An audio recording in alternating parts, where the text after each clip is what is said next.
So I was under the impression that Luke was going to go do this right away, but he has not yet. So here I am, and I saw Luke streaming from his own channel, and he was talking about proselytizing. And I kind of followed, like, I didn't have a chance to follow the entire thing. I know that there was kind of like some um, chatter about that, and that Luke had like done something on it recently. I saw little bits and pieces of it. But I didn't follow the whole thing.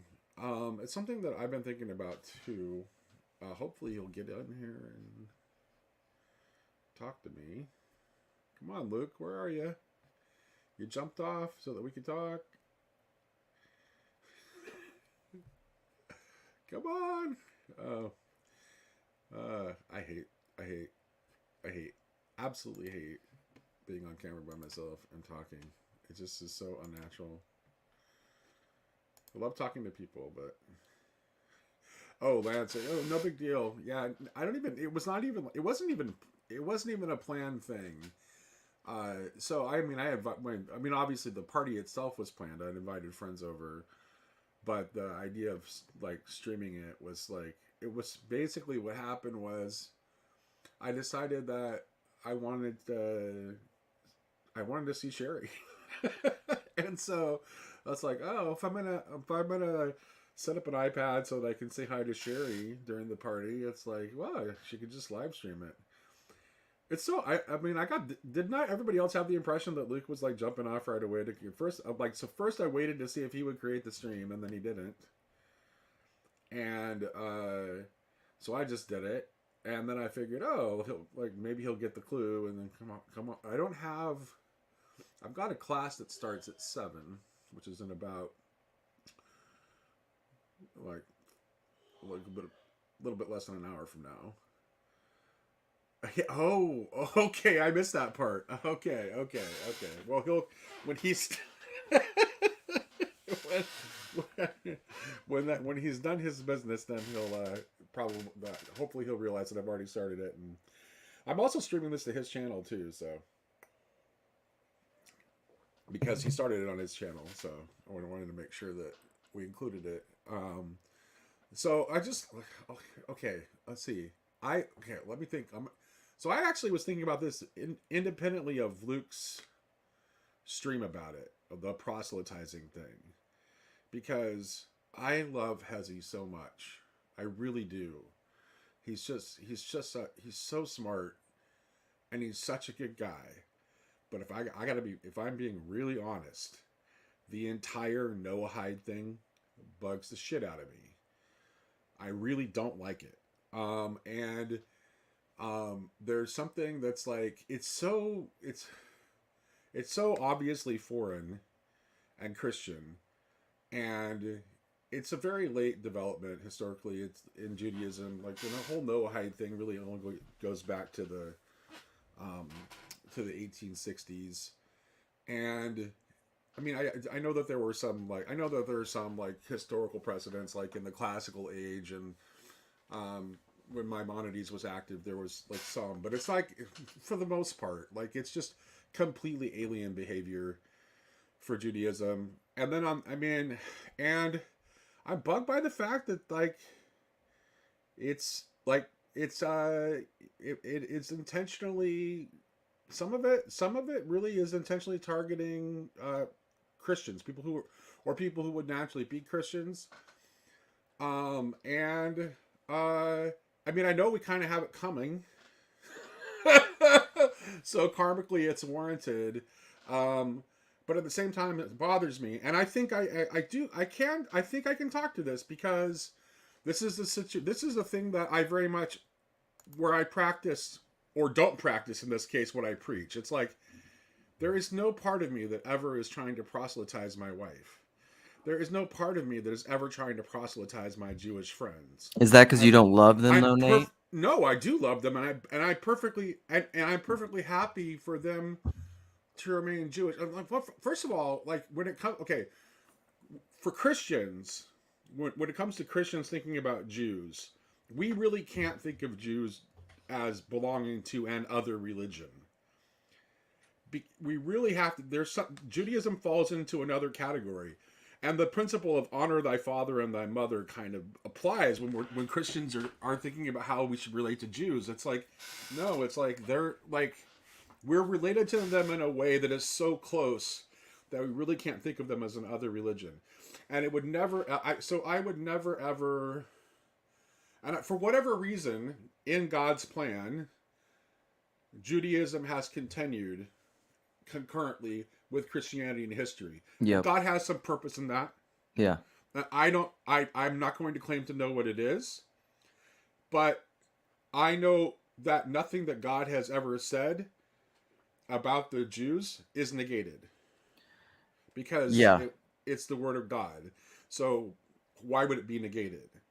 I think that it's all part of the grand universal redemption. Like, the more that I listen to our Jewish friends and like Hezi and things, it's so that at maybe at like another fullness of time, at another future Kairos moment, everything will come together because of the way that Well, it did you hear that has this whole thing evolved. started with me talking about like how like the proselytizing thing, not only the fact that you were talking about it in the context of orthodoxy the other day, but I was also talking about like I saw Hezi's conversation with Christian, and I love Hezi so much. You're Like right. I don't Same. get to he's somebody that I would love to talk to so much more than I get a chance to. Like I would have him on Grill Country all the time if it were possible. Same. In like a very Neil kind of way, Hezi is one of those people that I deeply and profoundly want to be long-term friends with and hang out with in real Yeah, right, life. exactly, Yeah. exactly. So it's like, but I don't like the Noahide thing at all. And I would tell him that. I'm like, this is not a thing I would. This is something I'd say to Hezi's face. It's like, I don't like the Noahide thing. It's like kind of like it's just this weirdly Christian thing that really is alien to Judaism, and I don't understand like what's going on with it. I really don't.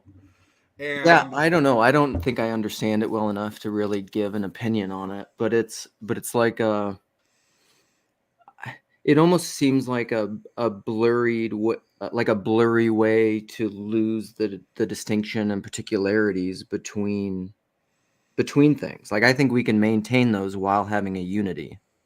yeah, What do you think about this comment? Was PVK proselytizing to T-Grog in yesterday's stream? Did you see PVK talking about T-Grog? no, I don't. I didn't catch that, So in so I can't PVK's comment. stream, he was almost like happy manic. It was really fun because PVK was just like So, so he this was is like this is what I started to. I was so busy with the work that I didn't have the time. But this is what I was going to chime in when you were talking about it. Is that I wanted to draw a distinction, and I think that you would agree. I'm pretty sure that you would agree with this. okay. You should spread the gospel all the time. That is not the same thing as proselytizing. And the difference is this: when you're proselytizing someone, you are actively trying to coerce them with your will and get them to agree to your propositions and to conform to your worldview, and that's evil. It's unambiguously evil. It's not good at all. Yeah.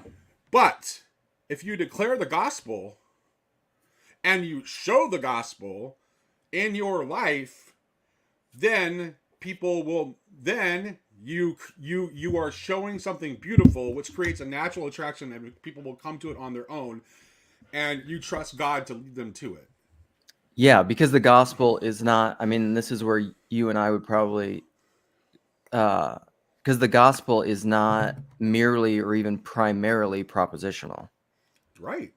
I mean, it is. That's You know, part it's of it. funny. It's funny. You But know, it's so funny. This is okay.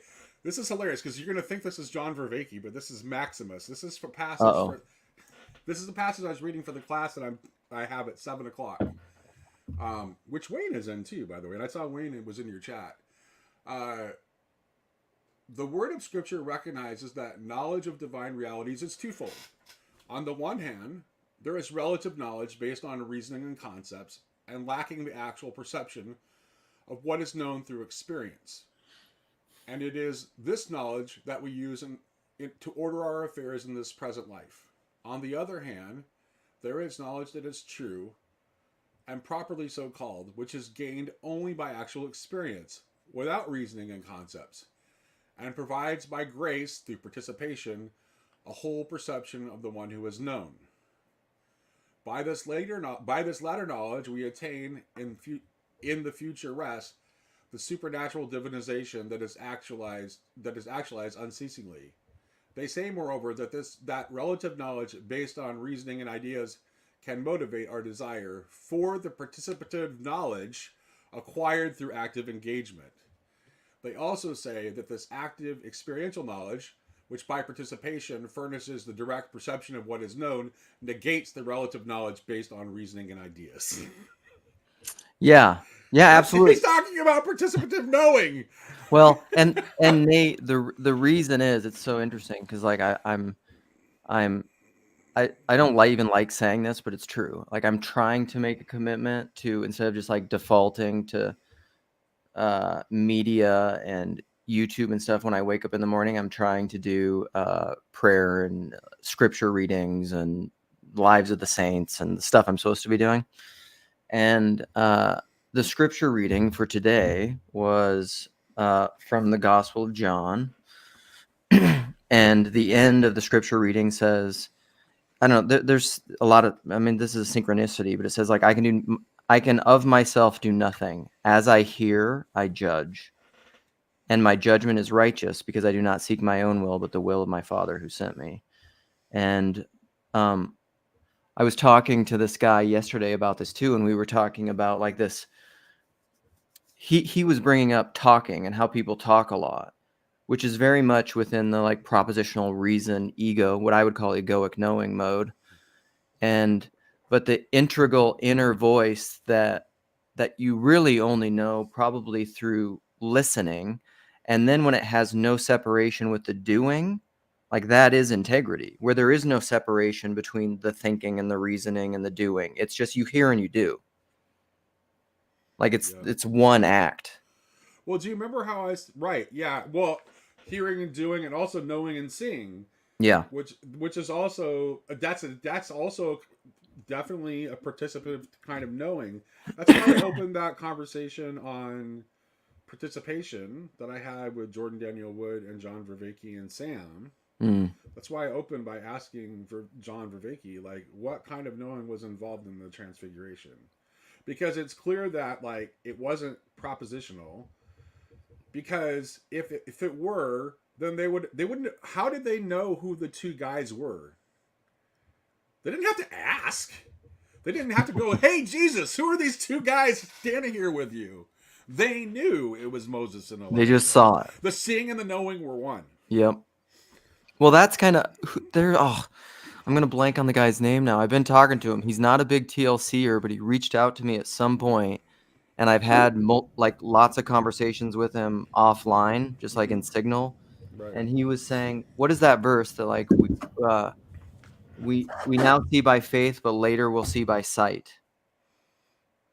Like that's and faith is belief in things unseen, but someday we will know by sight. Yeah. Like what you're talking about. Yep. Hey Lance, good to see you, man. Good morning. Hey guy. I think this is such a good conversation. It's a really good conversation. Because this is like at the heart, if we're trying to come through to have good faith conversation, if we're trying to have dialogos, even thinking even John Vervaeke's conversation, everything else, it's the difference between having conversation in disagreement without being a proselytizer. I mean, because this is so big, because what it feels like to people, and I know what this feels like because I can say this is me. When I hear something that I don't agree with, I feel like I'm being proselytized, like you're trying to convert me. It's just the way it is. And we live in this very binary either or. I'm a lawyer. All this art. My mom said I came out of the womb arguing, right? So, but like the thing that, I was thinking a lot about your live stream last night, Luke, that you started off with this whole situation. And so the fact of the matter is, I put, I'm a recovering proselytizer, right? I definitely have been a converter, but then the difference is like another thing that people have always told me that what I am is I'm an exhorter.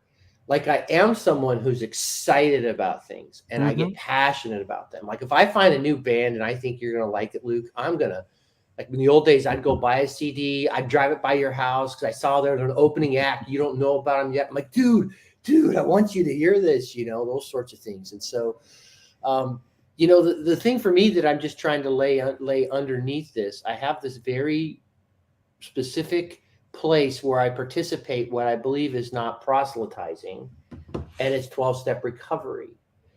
I think at the bottom of this, the God of your own understanding does this amazing thing that allows people to talk about a lot of it. Like there is so much disagreement, dude, when you're sitting in a 12-step meeting, like how people are talking about God, or their resources they're reading that are leading them to God, or the things that they're doing in their own personal time.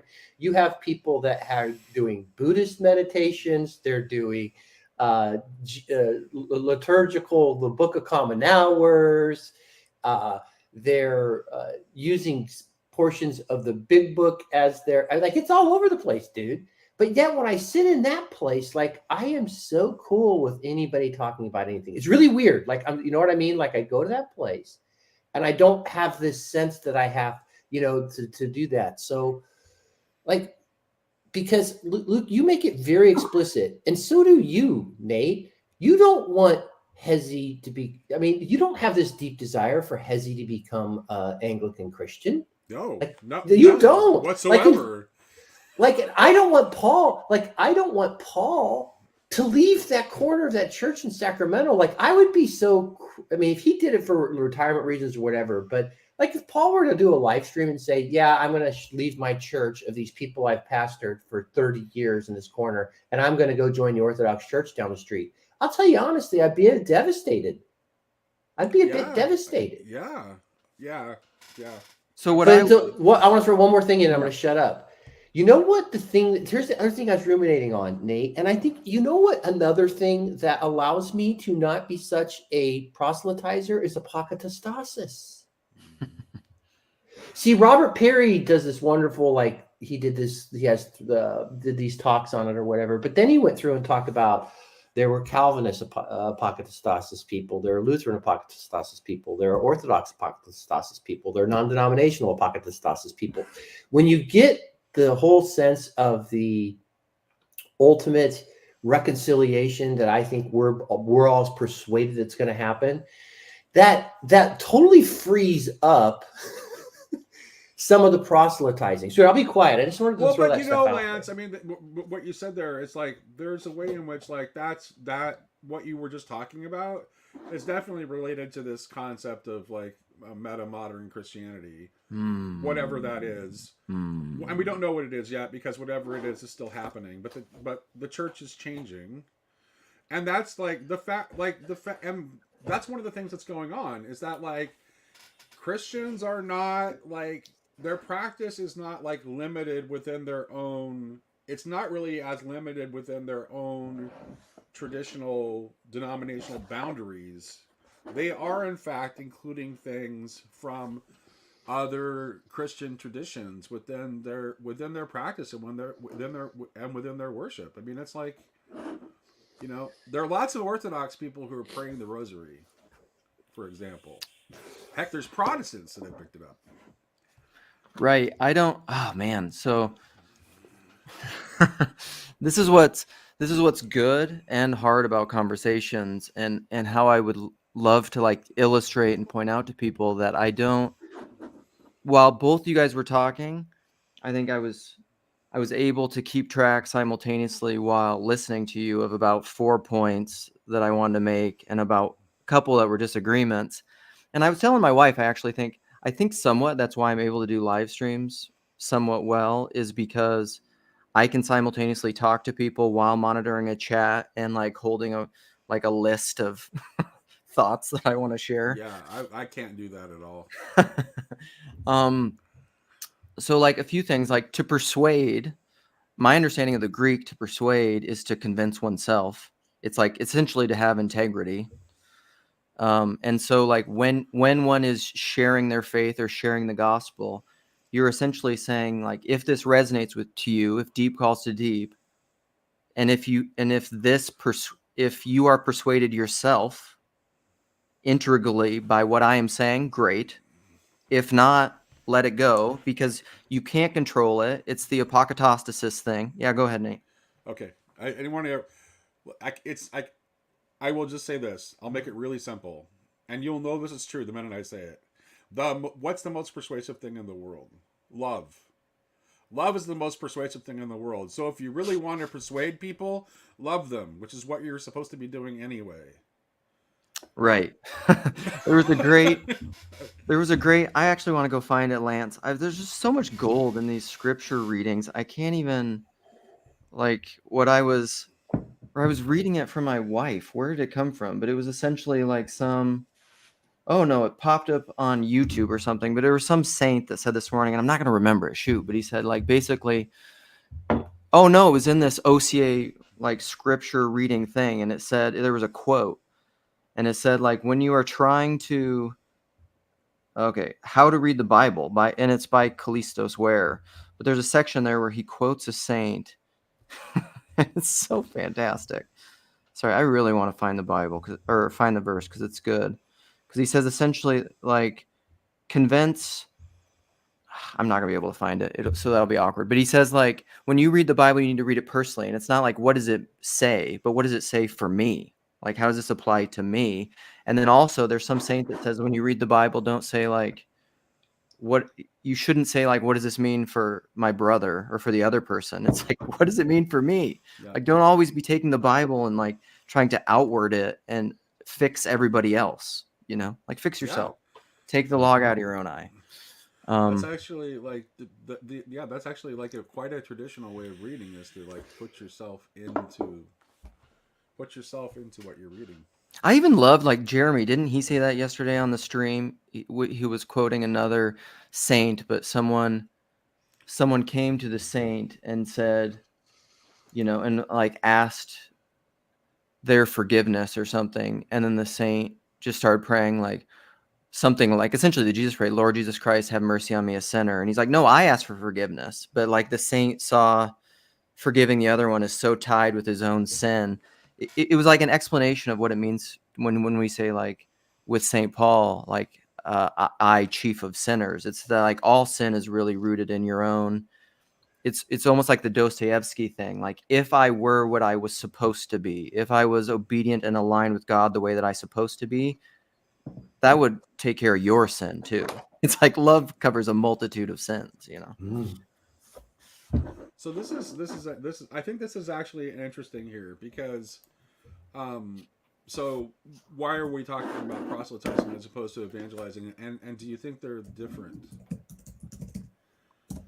Because I do think that they're different, because proselytizing is about the making of disciples, and evangelizing is just about the proclamation of gospel. Yeah, and am I wrong in thinking, like, evangelizing is you see that more, like, used, I don't know, almost like with the definition, but that's almost like converting someone to Christianity, where proselytizing has this wide, I mean, I guess we take the word make thing. Proselytizing is you trying to convert someone over to your ideas. And I think it's like, the other thing is like, we also need to give each other grace to some extent. Like, in some way, if I'm persuaded about something, so for example, like, let's go to the apokatastasis things. Like, I do think that some things that some people believe and what that says about who God the Father is and who we are, like, I think those things are so big, like, because I think we're here because of the meaning crisis, right? I think a lot of people have rejected the God that I would reject also. Yeah. Right. And so, like, we have to be able to speak. And so that's why I think our story is so important. And the God of your understanding. Well, how do you get the God of your understanding? You get it through experience, and you get it through participation and revelation. And you know what, Lance? Here's the thing we need to remember. Like, what is the root cause? Everyone's bad idea of God, where did that come from? It came from people. They got that idea from other people. Like that, it didn't like it it's that's where they got. It's because of the way. It's because of like damaging things that they were taught by people or damaging ways they were treated by people, like their impression of God that is, you know, a false impression of God that we would also not believe in. It came through people. But you know what? So does the right one. Yeah. So does the right one. And that's how this is how you actually evangelize. This is how you actually spread the gospel, is by showing people the image of the right image of God. And the way you do that is through you. Mm-hmm. And I think one of the ways too, I want to throw this in because this popped up while you guys were talking, is it's related to, I think, Peterson's pay attention to when you feel weak, but it's also what I was thinking of is fear, like fear in these kinds of conversations, like either, and a lot of times anger is fear.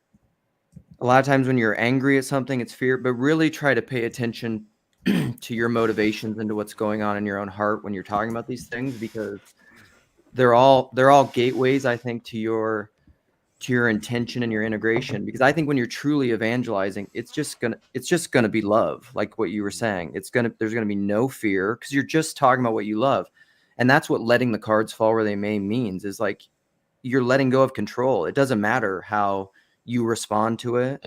It doesn't matter what other people think about it. You're just overflowing with this love of what you find to be true, good, and beautiful. And there's no the anxiety around how someone's going to respond to that, or if they're going to accept it, or if they're going to come into your camp, is fear.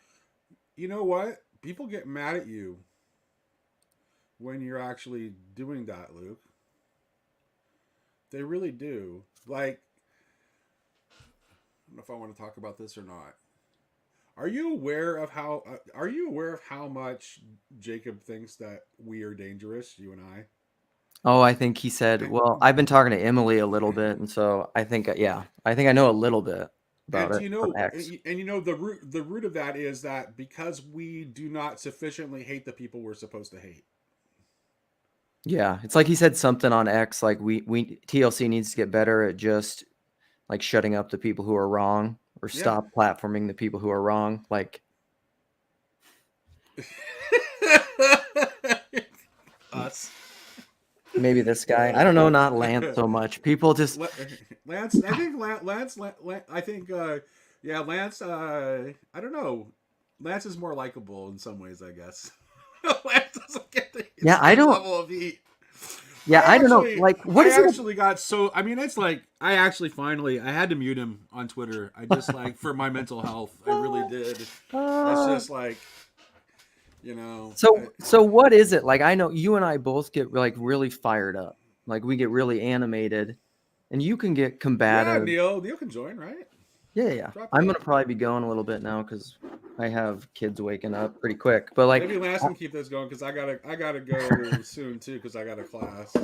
I don't know. I would love it if people want to put this in the comments or whatever. I don't know, because I would love to be aware of this blindness that I have of like why I piss people off. I don't get it. Like, I feel like I'm pretty chill. Maybe it's my first percentile politeness. Maybe it's that I say things so strongly. That's actually, so here's the thing. It's your openness and your chillness that is making the people that are mad at you mad. Well, it's being able to hold too, Luke. Like you are passionate. You're passionate, and but you're also poking people in a lot of like their worldview. You know what I mean? Like you're really poking at some very See, that's sensitive the thing. Like places. people say I'm really open, and that I don't. But I speak against what I don't like pretty clearly, obviously. So like, what do you want me to do? Isn't that what I'm doing? It's just not speaking against the right thing. You're not hating the right things because right. Exactly. You know, and you deserve to be booted out of the Peterson sphere, which I hate that, by the way. First of all, anyone in TLC who insists on referring to the Peterson sphere of TLC, they're doing that as a declaration of war against essentially me and Luke. Yeah, and and the other thing, Luke, let's just think of one of your most famous firestorm is the POS, right? The POS theology, piece of shit theology, and that really hit people, and the firestorm that created. But that's something you really believe because you lived it. Like, you were excommunicated because of it. It was causing you deep. That's part of your trauma, was a part of that, right? So that's part of your story. But at the same time, like, here's the other thing. Like, if anybody spent any time listening to you, like, you don't want Michael Sartiori to stop doing his house church. You don't want Paul to leave CRC. Like, you don't just say that, like, you mean that.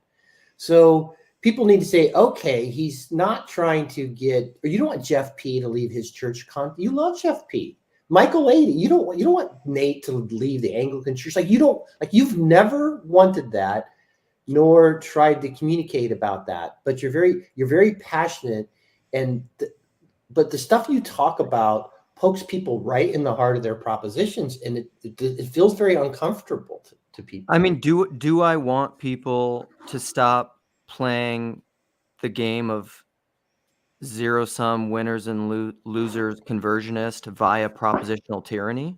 Yeah. Yeah. I And do here's want another people to stop doing thing, that. Luke, think about this. A lot of people have a material are in this corner. I'm going to say this, and they rail against the materialist frame, yet they are living within a Christian materialist frame and they can't see it. No, oh man, I have a lot of thoughts about that because I completely agree with you, but I'm going to go. All right. See you guys. Thank you. Love Do you you want all. this to go on? I'll keep it open a little bit. Do you keep want to rolling. jump Yeah, on? keep it going. Keep it going. I think it's a good conversation. I've got a little bit more time before I have to go. I want to have at least time to. I'm not going to wait until the 0 hour because I need time to refill my coffee and get my Zoom link fired up and all that for my class. Neil and Gavin, join in. What are we proselytizing? So I think if I'm to interpret I'm going to try to interpret Jacob as, let's say, benevolently as I can. And what I think he is concerned about is that if we become the cool kids, then the fringe becomes the center. And I think an automatic bias that we have in this space is that most people are like us, or that it's good to be like us, in that, like, most of us are top quartile, maybe top 10th openness. And we are, let's say, fringe cases for good reasons over the course of our life, our personalities, but also our experiences. And most people are, I mean, it's the reason that orthodoxy, I think, is PBK talks about this, is coming back in such vogue, is that people are hungry for something substantial, solid, let's say firm, that they can stand on, right? And I think what many of us are doing are swimming in, combination of fresh and salt waters. And that's something that I think Jacob fears, that people will permanently think this is the cool thing to do, to swim in the ambiguity of things, rather than choose a faith tradition and plant your feet solidly on that 2,000 or 3,000 or however old that tradition is. So that's my sense of it. I want to just agree with Neil, and then toss in the idea that some people may go to the Peterson sphere, and that'll be very good for them. And so thank God for the Peterson sphere. So I don't think we should talk bad about it, but yeah, they're all good. No, it's not that. It's not. I don't like the way that the term is used. It's just because it's used to deliberately to draw a distinction. It's like they don't want to say TLC. They want to say Peterson sphere to just so that they can, even though they're part of TLC, they want to be like, we're not part of that part of TLC. Yeah. So they're trying to draw a distinction, and Yeah, so that's why it bothers me. I'm not saying it's like. I mean, I probably am. Abby made a comment and was in the comments saying she doesn't see me or Lucas particularly Peterson adjacent, and I would say that's probably I mean, I like Jordan, like some of what he says, but I probably am like less Peterson adjacent than most people. Yeah, it's good for like each religion thinks that their religion's right and their favorite historical figure is the best, and maybe it's good to have all this diversity where people get to know God better. They just call him by different names. So Definitely. I don't see it being bad. Yeah. There is a tension in this space between, let's say, the solid and graspable and embodied. Like in some way, shape, or form, all of our liturgical practices, let's say, or faith traditions are somewhat, this is going to sound strange, but they're somewhat left brain in that they are, you have to choose them, and you have to voluntarily like subordinate your own individuality to this tradition to go into it. And I think we all recognize that that's necessary to sort of subordinate your own individuality to something higher or better. But even though the whole purpose of liturgy, I think, is to lose yourself in that liturgy, it's still a left brain choice, I would say, to sort of like subordinate yourself to it. And I think the other tension in this space, which I think is a good one, and it's the crazy high and openness people that we have in here, is like the intuited, the received, the things that are coming in from outside that are still valuable, that are not part of the liturgy. And to say like, I think that's the tension, right? So you have the 2,000-year-old tradition that we say is really important, and then simultaneously we have these things that are being mined that are valuable from the outside, and we're trusting the hive mind, or whatever you want to call it, to sort the wheat from the chaff. And some people are going to think most of that is chaff, and some people are going to think most of it's wheat. And Jacob, I think, is and folks like him are in the realistic position, and this is the pragmatist in me. Most of it is chaff, because most stuff that comes out of the now gets sorted out through history and time as not useful and counterproductive. And so like we need, because we're so high in openness, we need those slicers, those swordsmen, to constantly be testing and slicing and figuring out what's good and what's not. And so I see it being like, if we're only winsome, there are going to be bad consequences. That's not my problem with it, Neil. That's not my problem. I have no problem with that. Like, I have no problem if Jacob wants to get on a live stream and disagree vehemently and stand for something else. That's fine. It's the fact that he's taken it to the level of personal attack that bothers me. I see. Yes. And it's like, don't pretend to view me as a friend when you've gotten to that level of animosity where you're like, basically, like, you're using a public platform to throw shade at me when you haven't even bothered to engage me directly. But he doesn't engage me directly. Nate, he doesn't. Right. But Nate, this is an opportunity for you to be a Christian. Sorry, this is weird, but we only have the opportunity to actually be Christian when injustice happens. That's the only opportunity that because otherwise we're just normal people. What separates Christians from normal good people is when injustice happens, we respond differently. Now, like when the rubber hits the road, and this is my terror of God, like when the rubber hits the road, how will I respond? Because anyway, so I like right now. So in New Orleans, I'll give you an example of this. So in New Orleans right now, the Catholic Church is really struggling, and this is all public knowledge, this stuff that I'll say. So there's about 14, 15 churches that are closing, and my church is being forcibly merged with another one. And both of our churches that we're being merged with are not like doing terribly. So there's a lot of kind of anger and animosity about that. And there are people who grew up in the church the entire time, and they say, why is my church being taken away? And it's domicide, right? But my response to those people who are saying like, we're being unjustly treated, why is my church being taken away? My response to them is like, it's not like our Lord and Savior was unjustly, subjected to the worst possible punishment possible without lifting a finger to stop them.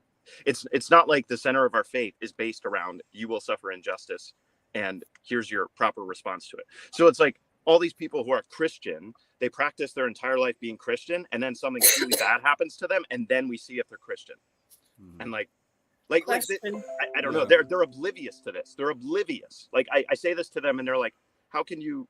I'm like, I get frustrated, Can I ask you a quick, and then I have to remind myself that I cannot be frustrated about their frustration or my. Sandy's wanting to ask you something, Neil. Oh, and just to clarify, you said what you're describing is not the center of our tradition. You just said something about you're Catholic. Is that specifically in your experience? Because in evangelicalism, it seems like die to Christ, you die with Christ, die to your faith, to yourself, die, like a lot of death and pain images fling around in the evangelical places I was. Well, I'm saying what separates Christians from other people, I would say, is that we have the expectation that our lives are going to end poorly in injustice, and the eschaton is not going to be immanentized in our life in any way, shape, or form.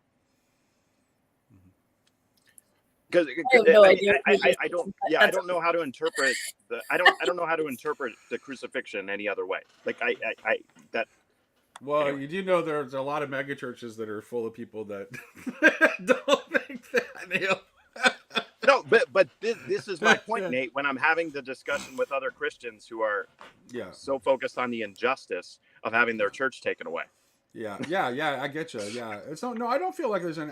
I mean, honestly, I don't like. It's just like I didn't even engage. I finally had to mute him because I just didn't want to look at it anymore. It's just like I don't know why he's doing it. Yep. And I just don't want to look at it anymore. And I don't want to look at it anymore because I don't want to feel negative emotions toward him. So it's just like, it's better just to not see it. And then the next time I see him in person, we can have a friendly conversation. Yeah. So. Yeah, and I think to be specific, Nate hasn't said this. So one of the things that happened, and this was about a year ago or whatever, is he literally, not literally, because he called him demonic and meant it in the full sense of the word. Yeah. He live streamed on Twitter calling me Satan and Malek. Yeah, so and I had the conversation with him. Like, I'm like, dude, that so crosses the bounds to take that. It's such a deeply personal, awful thing to say about someone, particularly someone like Nate. I mean, you can disagree with him, but that's where it had kind of crossed the line. And Nate, actually, this is a wisdom step for me. Anything that affects my spiritual condition to a level that it's bringing up resentment and anger and so on and so forth, I need to cut that out of my life. Now, it's not that someone's poking you a little bit and makes you uncomfortable. You need to the world's going to do that. So you got to learn those skills. But no, there is this thing, and this is actually a wisdom step. That which takes away your serenity, you need to cut that thing out. And so, like, sometimes at some point, it's not like you happened one time and you disengaged, but it's a very good wisdom step to quite frankly say, okay, I'm not going to participate in this thing anymore because it's stealing my serenity. It's forcing me into, and the thing is like, there's really going to be no common ground between you and Jacob. Aren't going to find any real common ground around some of those things because you've tried for so long. And at some point, it's okay to just disengage and say, we don't see things the same way. Yeah.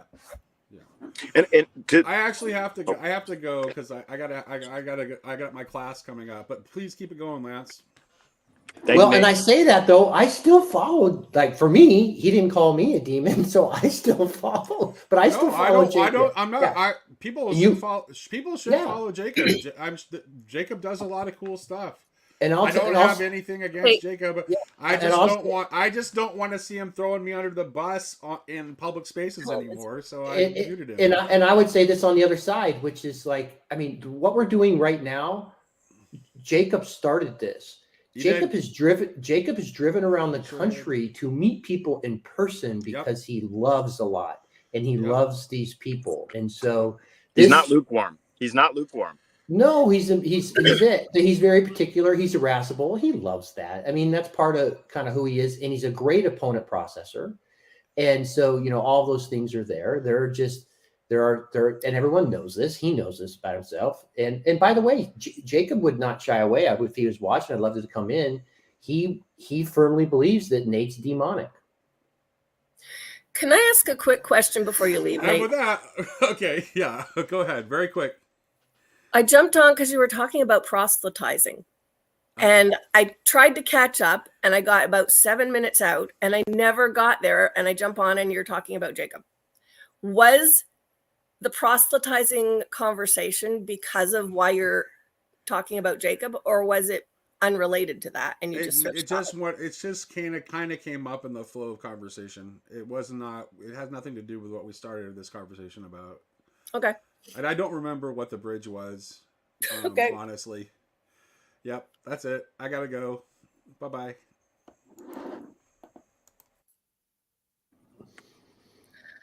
So Hey, what Lance. are you talking about? Sandy. Hey. Yeah. I'm kind of like, do I want to talk? Well, I kind of want to go back to, I think the topic before proselytizing, which was, let me see if I can remember this. This is what I'm doing. The nothingness beyond Yes. God. I'm supposed to be reading. I'm taking a Vervaeke course. Cool. Yeah. So, and I'm behind on that too. There we go.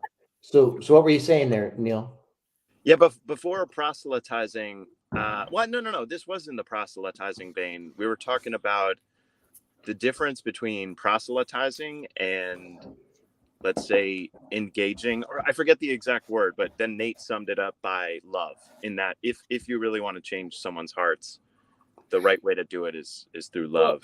Well, and you guys were also talking about why you weren't talking about evangelizing when you were talking about proselytizing. Yeah. Which I'm curious about.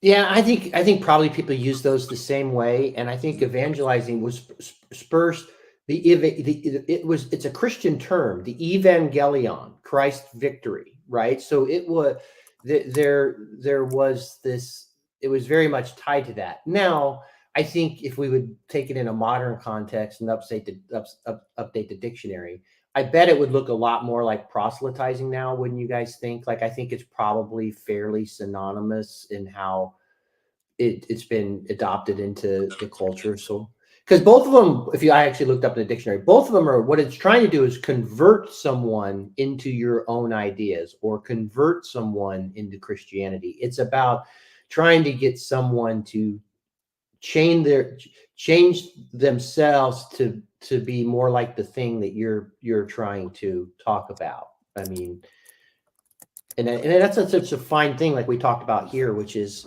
I do think that, like, we have to be honest, like, in ourselves, like, clearly, if we believe something and we're passionate about it and it's working for us, for example, like, when you're sharing that, there's some sense of you that you would want someone to potentially experience that, right?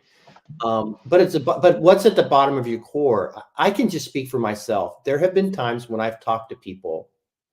I'll just say this in a Christian context. There are times when I was talking to people, I was trying to convert them into Christianity. Like, I know that's what I was doing. Like, there was, whatever. There are other times when I'm talking to people that I'm not trying to convert them into Christianity. But so I think there's this fine line. So I told Nate I wanted to jump in. I basically wrote, I wanted to talk about it because I'm a proselyte. And I didn't define it. But that is, I looked because I thought, what is that word? Why don't we use that word more often, and why that word compared to other words, right? And it means a new convert. And so basically that's how I feel here. I'm like super out of the loop. I'm way behind on the culture and the language. I'm taking a course with somebody on a subject that I took one philosophy course, and I haven't taken psychology or religion since 1980, maybe. So I'm relearning everything. And that's kind of where the word was pointing me. So I'm curious how that word and what the whole concept, because to me, when you talk about evangelizing, I'm one of these people that, because I have a deaf autistic kid, I'm always like, what does that mean? How do I explain that? How do I have to, shape that so that it conveys meaning? And so it's simply spreading of good news, basically. we contextualize it. But basically, that's, if you look at the meaning of the word, that's what it means. Same with proselytizing, because it says it came from the noun, a new convert, in whatever century that was. And therefore it now means, so what do you do with a new convert? How do you pull somebody into wanting to be a convert to whatever, and how do you engage them? And that puts me in mind of my course yesterday, and my son, who is, 30 years into me trying to do all the steps, the whatever they mean for some of the things I worked with him with, to create who he is and his ability to communicate 30 some odd years after the fact. Does it really mean that, or is that just curiosity running rampant in my head? I think what the reason watching Luke talk about this on his live streams, and then what we talked about earlier, you might have missed it, Sandy, is that I think why it's important to him is, like, so we're coming in here to have dialogos, right? We're coming in here to talk about things. And there's a difference between disagreement, where you honestly can disagree with someone and be okay leaving them to their own way of thinking, but also opponent processing, versus this other thing is like, are you coming on here trying to convert everyone into your way of thinking? And so, but that's such a difficult thing. Like, I catch myself, like, so I'm thinking about these things. I know these distinctions, but in any given live stream, Neil, I went back and I was watching myself, and sometimes I totally wasn't being a proselytizer, but then I can catch myself and I'm like, I think you were proselytizing during this 10 minutes, Lance. So within the same live stream, the divided man in me is having a good dialogos. And then usually it's like something's hit me in some place and then I want to respond. And so it's a very difficult thing. So I think Luke's trying to uncover, because I think also a lot of people. So a lot of people, when his heart is trying to have a conversation, and he totally in his heart feels as if he's not trying to proselytize people. And then he mentioned, for example, Tayo come on, and he wants to talk to Tayo about this. He said Luke is proselytizing about not being a proselytizer. And so he's like, well, wait a minute, I wasn't trying to proselytize, yet you're accusing me of this thing that I don't think I was doing. And to be honest with you, he probably wasn't. And then he kind of was or something. Okay. So it's a very difficult thing. That's my point. That's why I asked the question. That's why I brought up the course I'm taking and my son, who's deaf, autistic, and has communication issues. And what is one of the main reasons I'm taking this course with a billion words I don't understand to begin with. Before a word exists, there's something about it. We create words. I looked it up yesterday because I don't know all these words. CBC Canada was talking about deaf people in STEM. This sounds completely unrelated to proselytizing. But when deaf people wanted to go to university and study STEM courses, back in the day, there weren't all these things that provided them with the access. So in a sense, to me, in one sense, I'm looking at this, I got really excited yesterday because I'm a visual tactile thinker, and I looked it up and I went, oh my God. People are talking about ontology. They're going like this. I can see it. Oh shoot, I know what that means. You take the sum of the world, the things you can touch, and you kind of come in, study, learn, come in and out looking at it. And I'm like, I've been trying for a year and a half hanging out here. Every time it gets used, I have to look up the dictionary again because I can't seem to place it into that place where I'm describing myself as a proselyte, whatever that word is. I'm a learner. That's what I'm saying. I am a learner. I love questions. Because I am a learner, I am able to teach my son to be a learner. And that's what you're saying Luke's problem is. He's so much of a learner that he's instinctively teaching people how to learn from how he has learned, and he doesn't know he's doing it. If you simply throw me out of the place I'm talking right now, back into the church context, I suck at evangelism. I do not I don't evangelize. The only person I know that I ever brought to Christ was my sister, because she didn't tell me that she was spying on me for the first year I was a Christian, and decided she would base her decision the next year on what she saw. She told me 30 years after the fact. Now I'm studying Noahide stuff, because for my whole time in church, I hung out in the Old Testament. I'm wanting to know, what are these things? I'm hearing people pull a verse here and chuck a verse there, and they're telling me they all mean things, but there is an entire storyline drawn out from beginning to end of those books that I want to see and touch. I want to put my hands on them. I'm a proselyte. I'm a learner. I want to know, but I don't want to evangelize people. I suck at it. And when I realized I suck at it, I realized that half of it was intentional, because I don't like what it means. And that's what you guys are talking about. I don't want to rip somebody out of a context. I want to help them find their context. That's the difference with what I did with my son. He stockpiled signs and words, 200 plus by the time he was 3. He's 37. He's finally starting to push me for questions.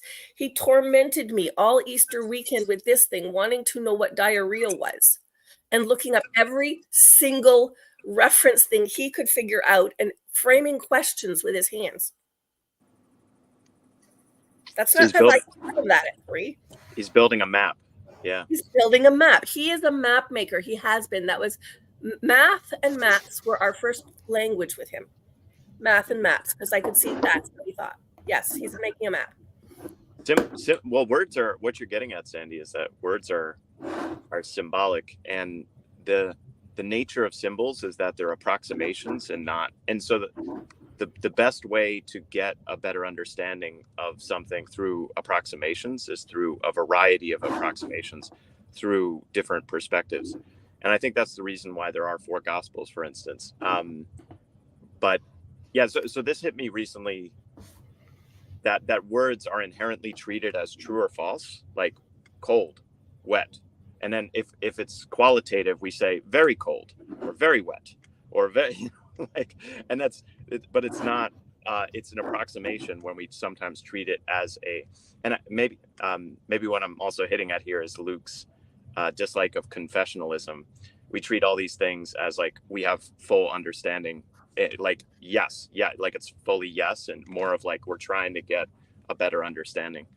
Yeah. Well, and I want to show something. So T-Grog does this, which is, hasn't anyone discussed that Jesus allegedly said, "Go into all nations and preach the gospel"?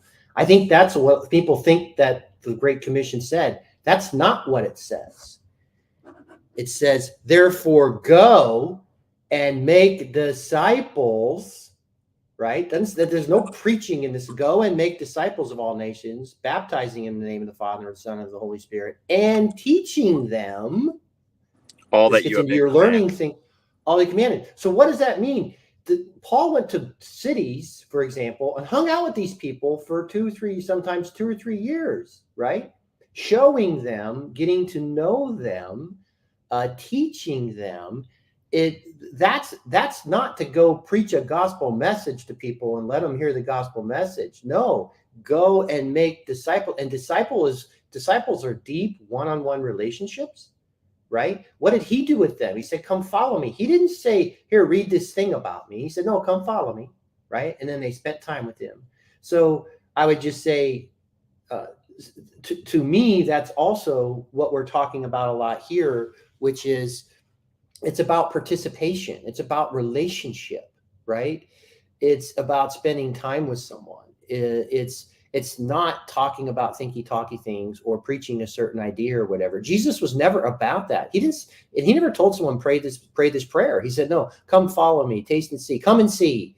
These sorts of things, right? It was active. It was participatory. Yeah, no, he taught him specific things too, Lance. He taught him an exact prayer called Our Father. Well, yeah. So, but it's not an either or, Neil. It's not an either or, right? Correct. And so, yep. So, that's right. But all of these ways of knowing have their place, right? All of these ways. Sure, but it was lived. It was embodied. It was all the things, right? So what I said to Chad, I said this to Chad, and what Chad did 2 days ago, or yeah, I think it was 2 days ago now, going into that other flotilla, I said to him, I will be amazed if TLC still exists in 2 to 3 years. I will be amazed if we're not doing that on the regular. And what I mean by that is, like, if we believe in this place, if we believe it's good, like those two things, right? We believe it's good. Not even if we believe it's good, then do we have a responsibility to share this place with other people who don't know about it? And then to your point, Lance, how do we proselytize sharing with other people? So here's how Chad did it. And I had this epiphany. The movie Fight Club. So after they have a strong cohort of, like, let's say, culture within the group, Brad Pitt deliberately gets beat up. And then he says, all right, here's your homework assignment. Here's what we're going to do. I want you to go out in your normal life, and I want you to start a fight with someone, and I want you to lose deliberately. He doesn't say deliberately, but he says, I want you to start a fight, and I want you to lose. And what I realized Chad was doing, it's not deliberately losing. He's going in, and he's just being one of the guys. And he's not trying to get anything. So whenever Luke's talking about mammon, I'm defining mammon as you're trying to get something, and that's proselytizing. You're trying to get that person to something from, like, to the extent you're trying to get something, it's not going to work, straight up. To the extent you're loving, then it works. And that's the future of this place, as I see it, is that this place we're gonna go out. Yeah, and I think that one of the things that's just crass, but it makes the point. Like, are you a friend with someone just to be a friend with someone, or are you just trying to get into their pants spiritually and convert them? And if they won't convert, are you just going to abandon them? I mean, seriously, like that. There's this sense about that. And so the other thing is like, I think it's everything. Like, some of it will be, if you think there are people that would like what is going on here, invite them in, hey, you should check this out, or whatever, you share it and invite them into the community.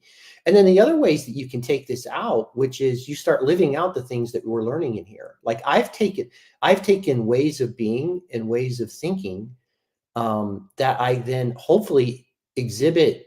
I start exhibiting TLC, like conversational wisdom, and how I'm just relating with people. I'm not even telling them I'm doing a TLC thing, if that makes sense, right? And hopefully you're taking some of these embodied things we're learning here, and you're actually living them out in your relationships that can bring some sort of healing, like learning to have a good conversation with someone, like even realizing this proselytizing thing now and bringing it to the top of our brains. What this has done for me is, like, it brings the rule of perspicuity, like it's at the top of my head now. So if I catch myself in a relationship where I'm trying to proselytize someone or convert someone versus just trying to understand them and love them and be where they are, you know what I mean? Like, I can take these things out, and I can take the light of TLC out without even telling people about the TLC. That's another way that we can spread the message here, right, Neil, is how we're communicating with other people. And then they'll like, wait a minute, dude, you're talking about these things in such a weird way, compared to how I'm saying, what's going on with you? And you're like, well, hey, I hang out in this little place, and we're having these conversations, and so anyway. Yeah. So what you're describing, Lance. So Matthew Parlato got on their stream, and he started going on Vervaeke Speak, and I'm just sitting there going, oh man, it was going so well. Chad did so well. Tayo did so well, and now Matthew Parlato just came on, and he's going like all Vervaeke, wonderful. And then and I was dreading it as it was going, and within 5 minutes, Parlato had them loving him like, oh, he did so well, like he did, and I was so happy. Like, I was like, man, Parlato comes into this blue collar stream wearing like this yellow vest in like an Amazon warehouse, or I don't know where he was, but he's like very blue collar, normal guy, like, and Parlato was like doing this dance where they would hit him, and he would just kind of fade back and then come forward gently, and just oh man, he was so good. I was in such admiration of him in that moment. And it was like all this training that we've been doing in this dojo for the last few years. It's like we get out into the real world, we test our mettle in reality, and we see what happens. And I'm just watching these guys like Tayo and Parlato go in and tangle it with these random dudes, and getting thrown into the furnace, so to speak, and coming out glorious. I loved it. It was so good. So anyway, Chad's got a really quick, like 20 minutes, but there's another clip that's floating around the Broken Clock Tower Discord.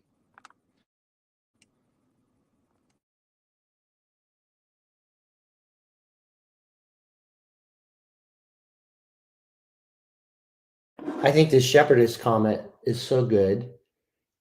This is very, very hard for me. I struggle with this. I'm a problem solver, right? And so I struggle with this because when I'm hearing things, I'm trying to solve problems or whatever, but it's so freeing to actually just listen to the person in front of us, to try to understand them and not try to fix them in some way. God, it's so wise, but that is so freaking hard to do. It comes more naturally for others.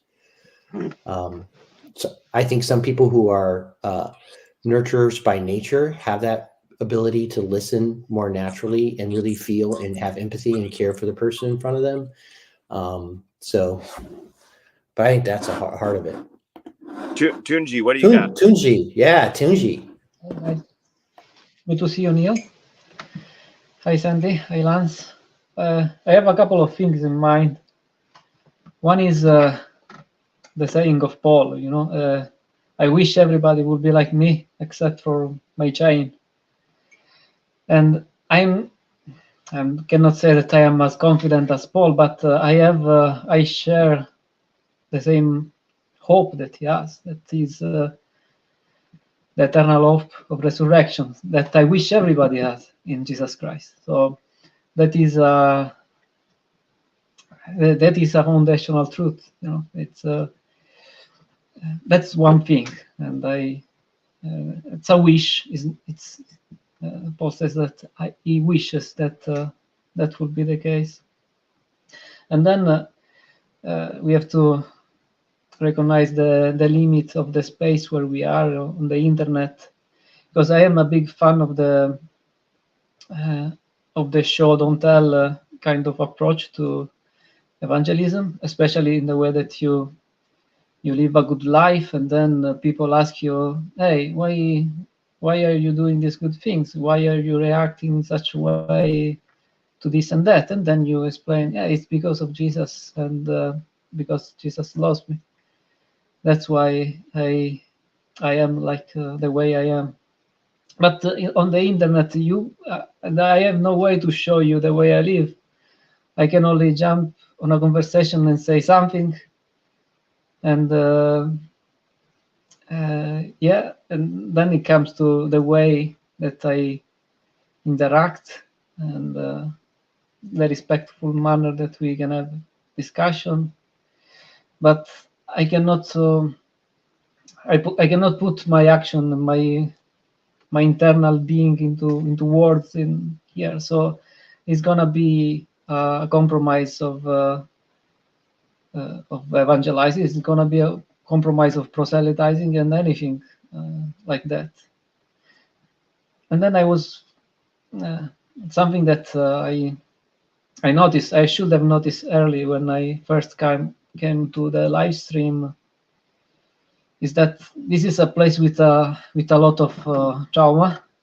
It's a lot of maybe even spiritual trauma, they say, where if you are attentive, I wasn't that attentive at the beginning, you realize that people come with different baggage, with different hurt that come from churches or mentors or families, and you can get to the conversation completely unaware, and you say things that are completely normal for you, and you find a reaction in the other person that is, whoa, it was strange. It was beyond your idea of a natural response to a simple idea. And that's because we have to get better to acknowledge that it's not about rational argument, or it's not just about rational argument. It's about the hurt that is in the inside of us when we speak about those topics.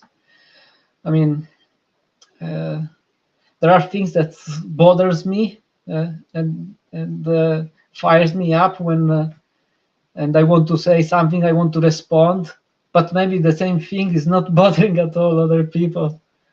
And at the same time, this is weird. It remains weird to me. How is that things that is so painful for me do not bother completely my brothers or this other person over there?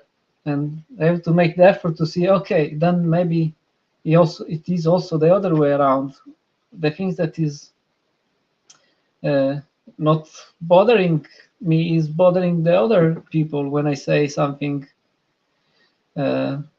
nonchalantly. And but it is, yeah, it is the part that require efforts, require times and learning, require patience, and require to getting hurt and endure for a while, and yeah, do not give up. So that's the good part of that is possible. So in a virtual space to have.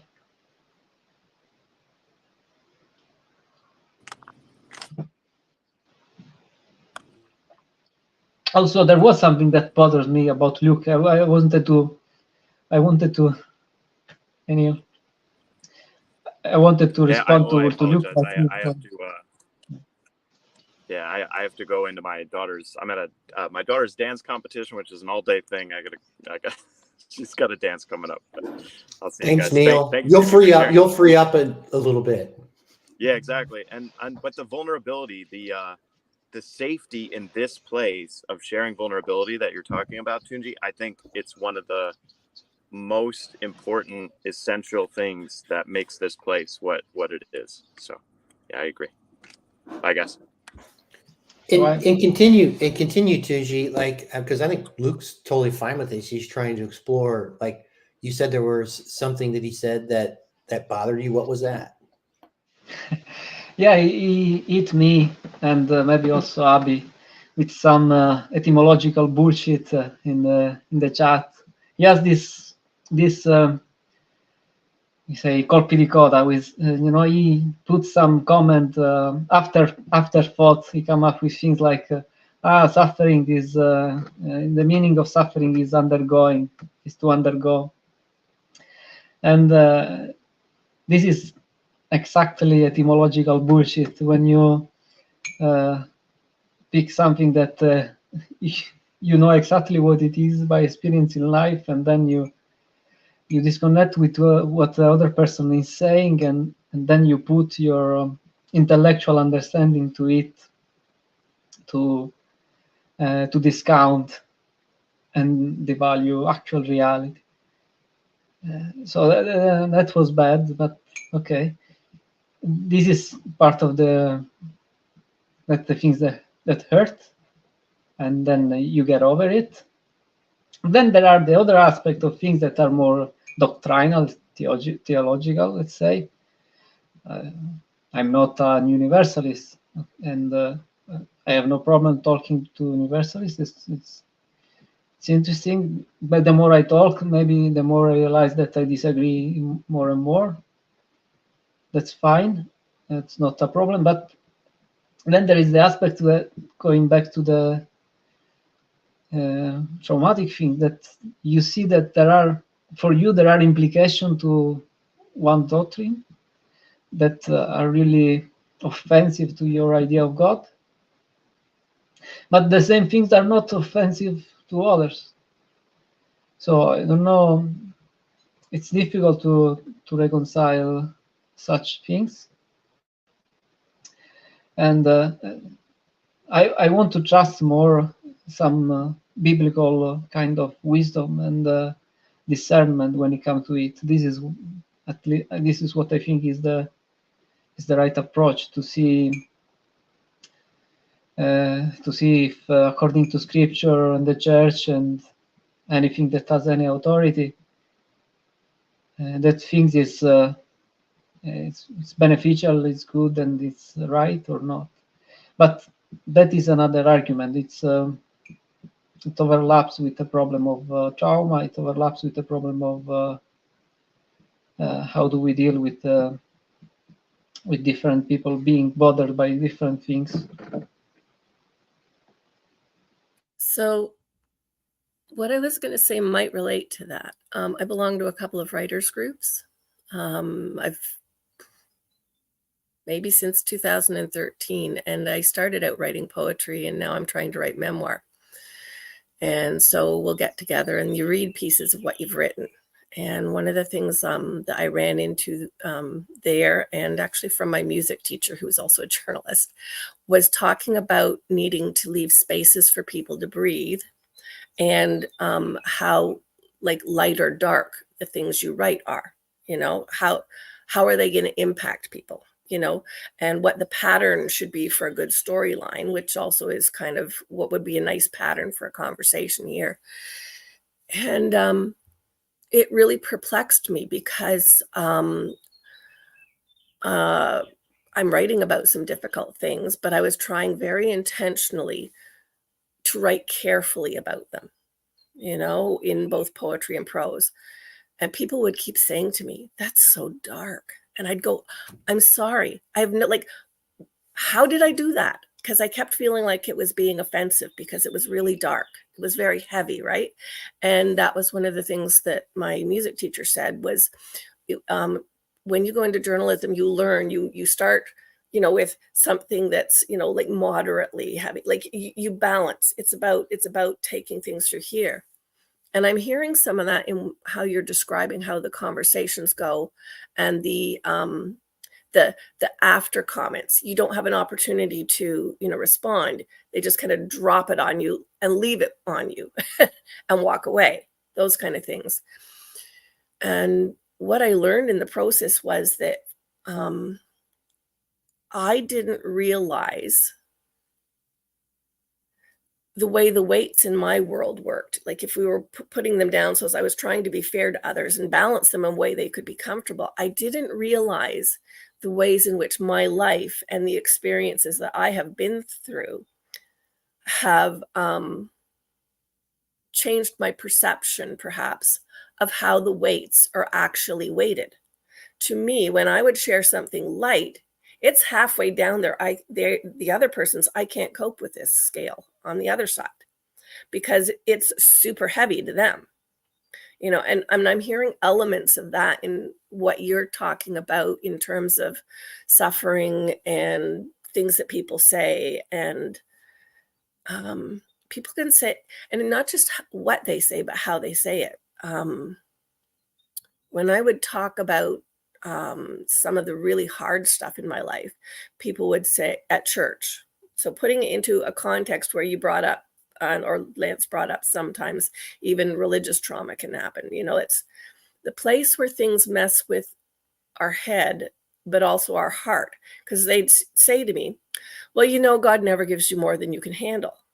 And that would just hit me like a sucker punch, because I'd be thinking, why the hell would you say that to me? I just told you this, and your response is, God never gives you more than you can handle. And eventually I got angry, and I would start saying back to them, well, then he has far too high an opinion of me. Like, if what you're saying is true, and you're not just being a real smartass, then he obviously thinks I can handle way more than you're willing to handle when I ask if you want some of it, you know? And I'm hearing you speak, and I'm thinking, this man knows something. He's probably telling us about maybe an eighth to a quarter of what he knows about what he's thinking at best. And all the rest of it is the story. You know, when you said, I can't show you my life, I can't show you how I walk it out, how do I live it, how do I do all these things, I'm thinking there's probably a very important story there. We're all sitting here with our facial expressions going every which direction, and you're just kind of sitting there, just calm face, taking it all in, like turning it around, letting it, you know, do its thing. And yeah, and I'm like, there's something there. There really is. And that makes me want to hear. Yeah, I think that's why there's this, like Tunji, just listening to you, that's why Paul has this deep sense, along with Van Donk and others, that in-person estuary is really important, because that's where the rubber hits the road. You see someone like locally and you start sharing life and you get to see these things. So, because for example, I can say that I'm fine, and I can say I'm fine over the phone or whatever, but when someone really knows me and I say I'm fine, they're like, oh no, you're not fine. You find this like in 12-step kind of recovery groups. And I think there is a limit to what can. I think this is good to see people thinking through things, modeling this kind of conversation. Clearly there's a draw to it, but another thing that's happening here, Tunji, which is I have made connections with people off the YouTube where we've gotten into relationship, and there are people that are they're trying to get themselves into recovery, so we can have conversations about that. Like, I clearly try to say, hey, go connect with a group in your location, right? Because you need that in-person sort of thing. But I think, but in some ways, though, when you sacrifice your time and you devote into someone, you are able to show, even if you're not in the same city, how you live your life by how you start building a relationship and caring for someone and taking time out of your day and everything else, and making out space for people. So I think there are ways that we can, in this community, try and just get off the YouTube, and we can kind of get in some real relationship. But I don't disagree with, and that it's the reason why Jonathan Pajot says go to church. It's the reason why Paul Vanderklay says go to church. Paul's not telling you to go to a CCRNA church. Jonathan Pajot's not even telling you to go to an Orthodox church. They're like, no, go insert yourself into a community and start living this thing. Because it's in those spaces and places, Tunji, where you can connect, right? And start to, and then when you're in that place, and if you get really close, particularly if they could know your family and everything else, like, then people really can see, how are you really living this stuff? Like, you talk a good game, but are you walking it? Yeah, PVK says a place where you love and be loved. That's the central aspect of our life. It can only be embodied. I said that immediately. The first thing that I said when I came to live stream is, I'm here because I could not be in person in another situation. Otherwise, I will keep encouraging people to get off the internet and go visit a friend, go visit a grandpa, a grandma, go visit a sister and brothers, take a trip, go to church even if it's not Sunday, check people what they're doing in the prayer meeting, or if there are Bible studying available, go participate. You will find the treasure for your life there that is irreplaceable, and then possibly you will experience true communion at some point. That is most important. Yeah, and then there is another. I think it's for me is one of the most central topic of the meaning crisis. I will drop a bomb here. You hear it first. The central dilemma of the meaning crisis, and the new atheist and post-new atheist word is not the discussion about the existence of God. I think that is never been an issue. Maybe just slightly in a small portion of people, in a very little portion of time in the history of mankind, somebody has really doubted about the existence of God. But the real question that every person asks and is wrestling with is God good? That is the question where everybody, atheist, Christian, and every religion wonder, and that's what's need to be answered somehow in everyone's life. Is God good? And that's what the things that it made, the realization that the answer was yes for me, that was the things that give me life, and in every sense of the word, in the immediate sense, gave me life, and in the eternal sense, that's the hope of eternal life and resurrection. It's because I find out through faith that God is in fact good. And, yeah. And, I do think that's fundamental. Peter Kreeft, who I really like, he I was listening to something of his, and he said that is, and he was a philosophy professor too, and was talking about Platonic forms and those sorts of things, and the development of thought. And at the end of the day, like you have these forms, but it doesn't tell you if God is good, right? And then ultimately, the Christian story ultimately is, yes, he is, and not only is he good, but you're made in his image, right? And that it's the completion of this precursor, this foreshadowing, this thing, and kind of the fulfillment. And I think if you listen to any of these deconstruction stories, I think that's fundamentally at the core of a lot of it. Also, in the 12-step spiritual programs, there's a chapter called We Agnostics right before you get into, they give people the steps. And one of the things that you will see if you sit in those groups very often is a lot of people come in with a conception of God. They've had trauma, they've been hurt. There are a lot of I would just say this: there were a lot of angry Catholics that would come in and were angry at that sort of situation. But it happened in all contexts. I think if you know Sandy's story, she's been traumatized by the church in certain things that happened, right? Luke's story has been traumatized by the church and being excommunicated because he was asking difficult questions. Sam's story includes traumatization of the church, right? Because he keeps getting excommunicated from certain groups or so on and so forth.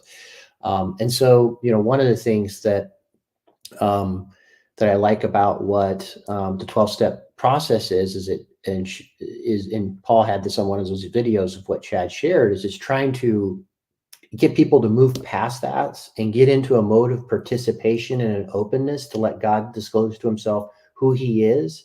However, AA does put a frame around God. It doesn't tell you who God is or anything, but here's the frame that you approach God, that he's a loving God. And the keystone that they try to get people to open up to is that he is the Father and you are the child, like you are a child of God, right? And so there is this simple starting point where they try to get you to start from, which as you're building your own conception of God, it's answering the question of, why don't you approach God as if God is good? Start there and then start doing these things, then he'll disclose himself to you. So that thing you talked about there, Tunji, like, I think that's at the very heart of a lot of what we see.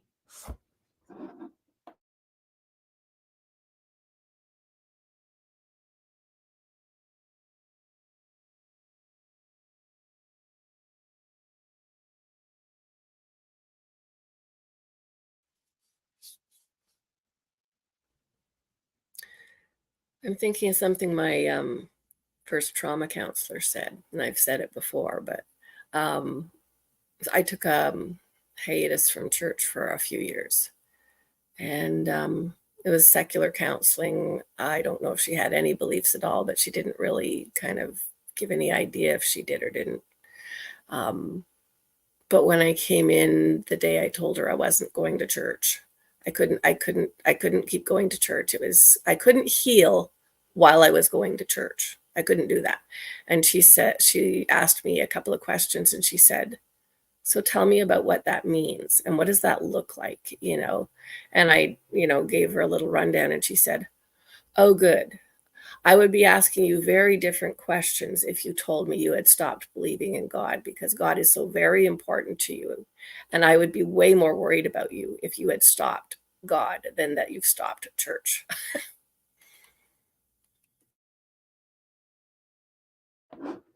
Good morning, Christian.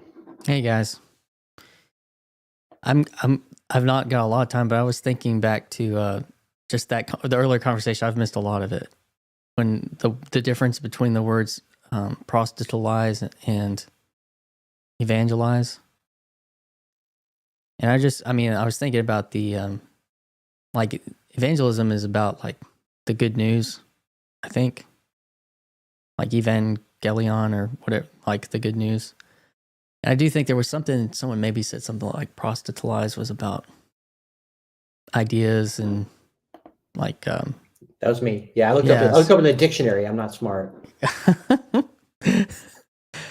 Yeah, I think that's a very healthy way to that's what it got me thinking about, was the difference between those two words. And just like Tunji was saying, that like the idea of the good news, like to tell, like there's lots of ways to tell people things, you know?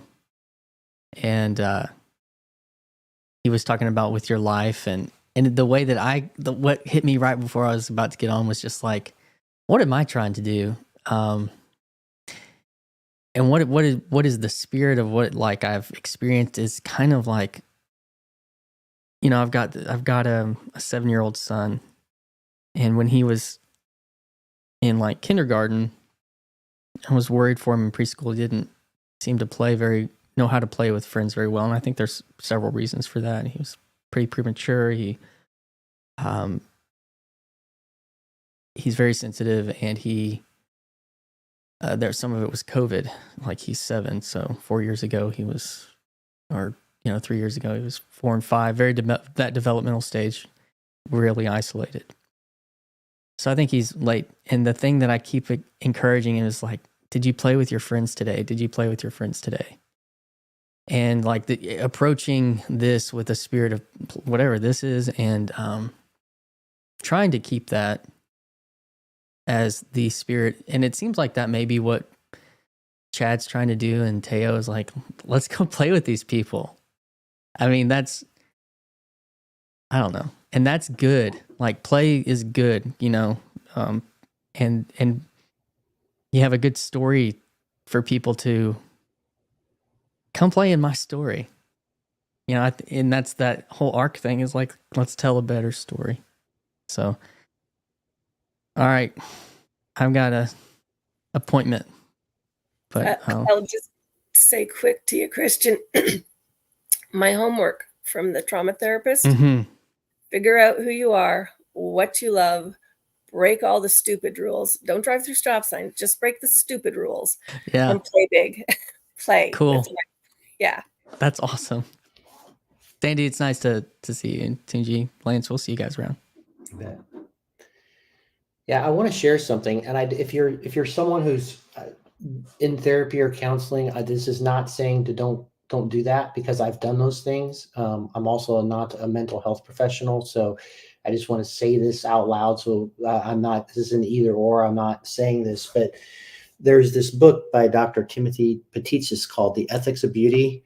It's a massive book. It's something else. But what he was trying to, at the heart, when he was trying to work on what are ethics, and he's trying to combat rational ethics versus an ethics of beauty. And, he's Orthodox, so he was talking about some of the Orthodox things, but he used the trauma of men coming back from war as the backdrop of how he was going to work his way through this. And, he had met with this guy who had spent a lot of time with Vietnam War veterans. And what they had found in the statistics was that actually just talking about it, talk therapy, was not producing the results that they needed. And then they went back and they looked at, so then he juxtaposes it as like what happened in the Orthodox Church when men would come back from war. And what they really found is that they slowly reintroduce them back in. They understood even if you were on the right side, that there was going to be massive trauma you were going to experience. And so they very slowly, and so there actually was a period of time where they didn't take communion. It was intentional about that. It's not like that. So, but what they realized is that they tried to bring the person back into community. So to make sure that they were attending the festivals and the dinners, and that you were bringing you back, because there's this isolation that happens in trauma. There's this otherness. There's this intense sense that you need to isolate. You feel unworthy, like there's all this stuff, and it's real things. And so over time, what they found that healed people and then bring them in was to bring them in the communion, in the union of the community, and to embrace them. And that through getting back into that pattern of that participation, that was the best way to kind of heal. And I think one of the things that we talk about here a lot is, and this is Grimm's whole project around here, Virtually Not Alone, right? Is that a lot of people are also hungry here that have meaning crises or whatever, particularly is they're hungry for community, because there's this deep sense that you need to be connected with your fellow human beings, right? And so, I think that kind of goes back a little bit to what you were talking about, Tunji, where we can talk about things here, but you had this deep sense that community was so important. You know what I mean? Like the community and being able to be in, with someone, or so on and so forth. And the other thing, it goes back, I think Emily's had some great comments along the way here, but about how dealing with people in trauma, or so on and so forth, or how do I communicate with people? Like sometimes people aren't going to be ready to come into a church right away. Like us as Christians, like it's okay to just love your friend. And then you can love them with the light of Christ. Like you can love them with all the principles, and you don't even have to use the word Jesus or whatever. You know what I mean? Like you can just be there for them and just be the Christ in their life. And over time, it might take years, but over time, they'll ask you, like they'll invite you in, because they'll know you are, right? If you're sharing your story, you'll talk about things that are happening to you in church or your prayer life or whatever. That thing happens on, but you're just telling your story and you're listening to theirs. Over time, they then invite you in. Like if you spend long enough and it's their time or whatever, if you stay in step with the Spirit, like there'll be the moment where then finally they'll ask you the question, hey, there's something that you have that I want. What is this thing you're doing? Right. So I think it's more important. So that's the kind of like how to be it versus try and, immediately try and get them into something that they have trauma about. If they have trauma with a church, like you mentioned, Sandy, like the right place and space, it's okay. Like it's okay to go outside here for a little bit and then come back in. Like that stuff's okay. I think there was Russell Brand asking which church should I go, something like that.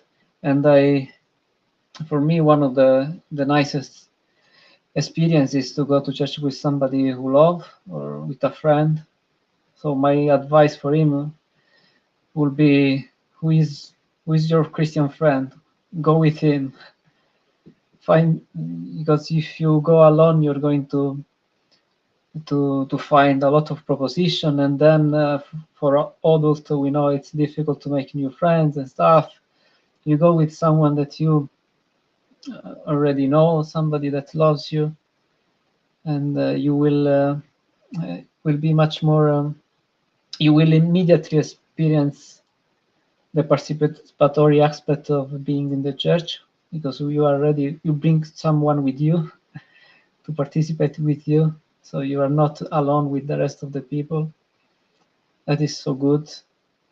And then I was thinking that if I will ever have the opportunity to talk with Grim Grease, because he speak about Seth. I'm a millennial too, and maybe even more for Gen X. we had almost traumatic upbringing with Seth, sometimes in the place of the parent. But there is now Seth bigger brother in action, that is Net, and I think that we we are playing with Net. That's and good.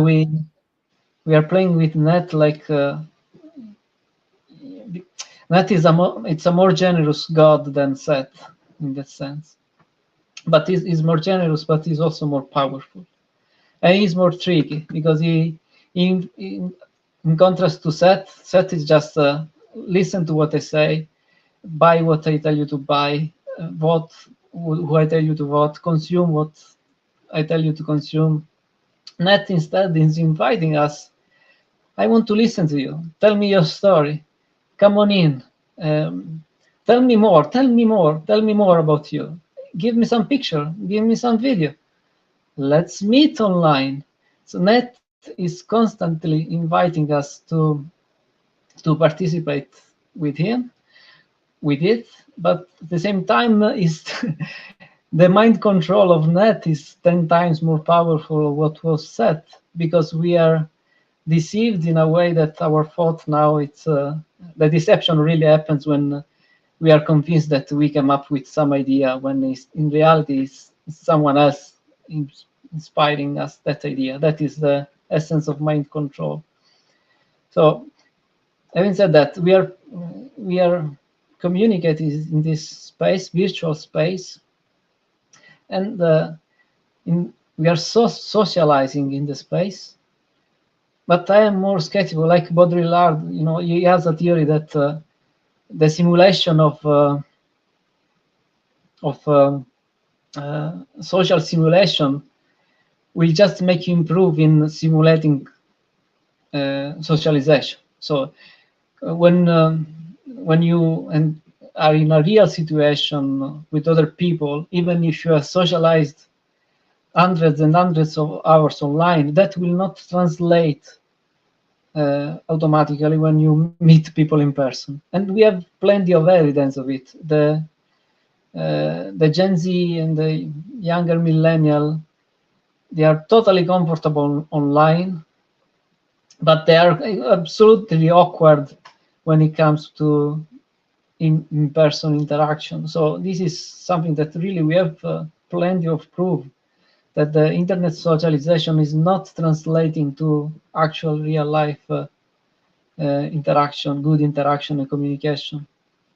So I wish that we should become more aware of the mind control where we are swimming in the while we are on the internet, while I put where is it there, virtually not alone in my tag. The emphasis is in the virtual, and what I'm striving in my life is to have an embodied experience of being not alone, from the most shallow to the most profound, and that's where I'm going. I have a question for you both, because this is like what you just shared, Tunji. That's kind of a topic that's all over the news right now, is like about social media and stuff. And there again, I was listening to CBC. In Canada, the teachers' unions are planning on suing, or in Ontario anyway, they're planning on suing all the big social media giants because they're ruining their classroom experience with their students, and they're taking them to task over it in that way. Where my question comes from is my background, my family situation again. So some of the things that I dealt with was that my ex-husband and both sons had some communication commonalities. Each one had them expressed differently. My oldest son is autistic.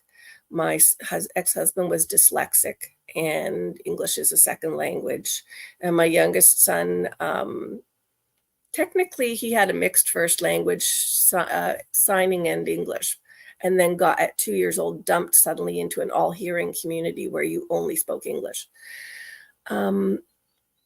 each one of them had interaction issues with socialization with people. And for my children, TV and online things were a big part of their socialization, in part because of the deafness. The deaf community, when my oldest son Jacob was 2, said, get a closed caption machine. I was running around putting words, labels all over the house, for him to see what are things called in English. And so we bought a closed caption thing, and we would put things. He wanted to watch This Old House and everything building, loves building. So every show that had to do with wood, they were on, and closed captioning. His brother got 0 experience in being a sibling. No interaction, no communication. Like the whole dynamic of a sibling of a child with autism is different. He would go to school, and he's a very shy child, so not good there either. When he hit middle school or maybe early high school, the thing came out where you could play your video games online, but actually talk to your friends while doing so.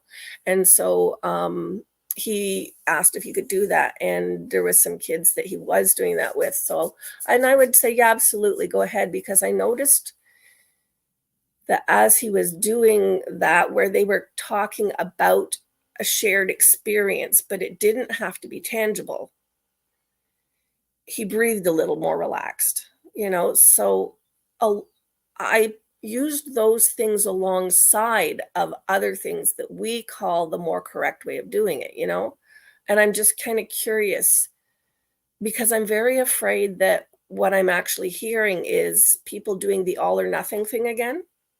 And I don't know that that's the right answer either.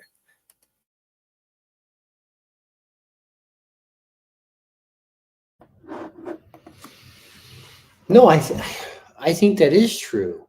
Like, I think like everyone is unique, right? I think one of the things that's really and by the way, dealt with a child with autism too, Sandy. So I understand that nonverbal for the first 4 years, and then verbal but echolalic speech. However, there's a lot more going on that can't come out, So that's like people will think, because people will think that it really disconcerts particularly young kids, because they see a certain age and they think there's going to be a certain level of behavior, and then that doesn't come out. And there is a very childlike still, like there is a very simple way, but there also, I know there's more going on. So we all know that with each one of our children, you have to figure out your way to them, like what works for them. But I think that's for people too. And I think that's why it's a big part about listening to people's stories and seeking to hear them, and understand their story. And then trying to figure out how to relate and communicate with that person as they are individually. Right. I think it is important. So there isn't a one size fits all solution to a human being. There just can't be, right? And so, what do you think, Tunji? Yeah, that's because now there is the fact that the problem can be also a solution for something else. But the painful things with when even in children or whoever, you have difficulty creating a relationship. It's when you see this difficulty to communicate, that is more just to say things, but to have empathy, to have compassion, to imagine what the other person is thinking or feeling, to see the other person's feelings. This is the hard part, and communicate through with less friction. That is through a screen, with more safety. That is, again, the screen gives you some safety. For sure, it will it will help some aspect of communication, the verbal communication, the self-confidence. It is going to be helped through the screen. But at the same time, there is the point where in order to form a healthy adult person, it's necessary that you go through some friction. Normally you have that friction in a childish relationship with your little friend, a schoolmate. You allow some sort of friction to get to know yourself, your boundaries, and other people's boundaries, and where is the line. So those frictions are necessary to grow up and learn. So one of the problem of today is that somebody wants to eliminate all friction, eliminate every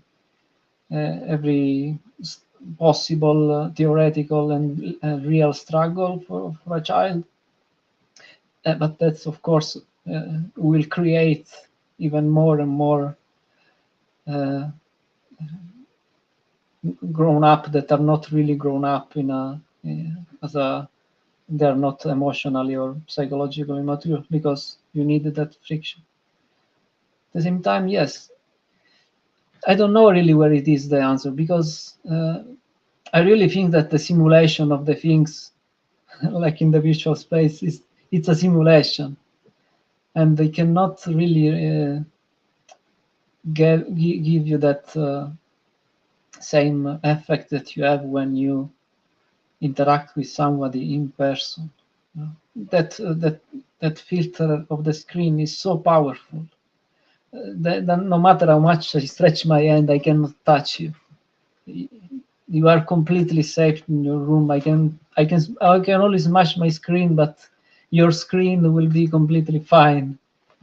And that kind of that impenetrability of the screen, it corresponds to the impenetrability of ourselves when we talk that. It really requires a person that knows already how to open up to the neighbor, then he can communicate to the screen. But if you don't know already that place where you are vulnerable, once you get to talk with somebody through a screen, through a protection, you're still closed up. But I may be wrong about that. I don't know. One other interesting thing, I'll start by saying I learned some of this from my sons. I had the very black and white family, like everything is, don't ask why. When I tell you to jump, ask how high. Don't question things. Don't disobey. Obedience is everything. And what you were talking about, how important it is, that friction, and how we try to overfix things. We want to smooth everything out. I think Lance said, or one of you guys said, smoothing out. And I'm like, smoothing things out is so bad, because it takes all the tactile ability to actually feel that, like the boundary or the whatever, the definition of something is taken away, and you don't really know what it is, because all you've got is this, this slide across the surface that doesn't give you enough information. And so what I was actually going to say after, that little prelude, was in terms of my oldest son that was deaf and had the autism, getting eye contact. So when you're deaf, everything is eye contact. And when you have autism, it counteracts that place for a lot of kids. And my son was one where even as an infant, I had a friend who said, watch this. And she'd go from one, I'd hold him up and she'd go from one side to the other. And whichever side she was on, his eyes flicked away the other direction. And just very, there were also some structural issues. He had surgery for some bone issues. But eye contact was very difficult for him. And when we would get him doing anything, whether it was a puzzle or Lego, whether it was tangible or video games in the screen, whatever it was, and you wanted to break into his space, that whatever that boundary was he had around himself doing his thing, he would blow up. And so I'm trying to, I have to have eye contact, and I'm trying to teach him to watch the eyes and the face and the hands. And eventually one of the things that I did that minimized the friction enough, but kept some form of it there, was he could focus on slowly finger-spelled words. Like, so I would go P for pause, and I would kind of slowly slide my hand around in front of the screen, and all that's there at the edge of his vision is the letter P for pause. So I taught him, I am not taking this away from you. I am not making you not. I am not, here's a framework in which I am interrupting you. And when he went to school, teachers are very much, this is how we do things. And some of them were always, he was blowing up in the classroom. And his grade 4 teacher said to me one day, she goes, come here, I want to show you something. And they would let Jacob at the end of the lessons have maybe 5 or 10 minutes, because he was so much quicker than the other kids in his class. He had communication difficulties, but not necessarily the same issues with some of the stuff as the other kids had. And so he would get thank you, you've done your activity, you've done what we've asked you to do. Now you can have 5 minutes on your whatever you're doing on the computer, or 10 minutes or whatever. And she would take a little sticky note, and she would say, it must have been long enough, because she would put a sticky note just at the top of the screen, and on the sticky note, 5 minutes, go whatever the next activity was, or lunch or break or whatever. And nobody would say anything except this note. You'd watch his eyes flick up and read the note. And then when they came over and said, come on, we're going to whatever, he's ready for it.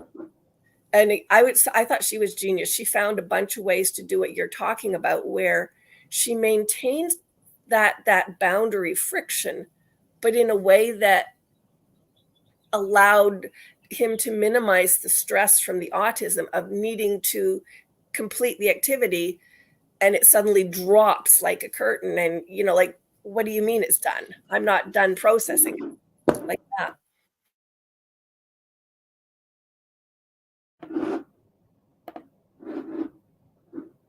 Yeah, that's good. I just wanted to point out for folks that are here, the normal timing, Nate is participating in a class that Jordan Daniel Wood is putting on, amongst others. Sherry and Nate will be doing their normal Grail Country Saturday morning live with poetry readings, and it will be at 9:30 a.m. Pacific Standard Time. That's for me, that's 11:30 a.m. Central Standard Time. So for those of you who have tuned in and go, what the heck is going on, and you're looking for your normal Grail Country Saturday morning fix, don't be discouraged. It's coming. I can read you a poem if you're really desperate. What is that in Central European? It's in how many hours, how many minutes? Depends where you are. That's why I said Pacific Standard Time and Central Standard Time. People are smart enough to go look up on the internet. And, so how many hours it is? What time is it now? It's 11 o'clock now in Eastern Time. And you said they're doing it at what time in their time? From here it is right now. It will be basically in an hour and 22 at 1 hour and 22 minutes. That's what I thought. It'll be right when I'm going to work. So yes, an hour.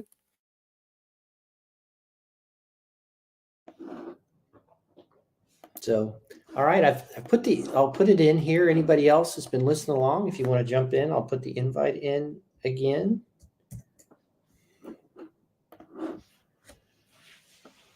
If anybody else wants to join on in, if not,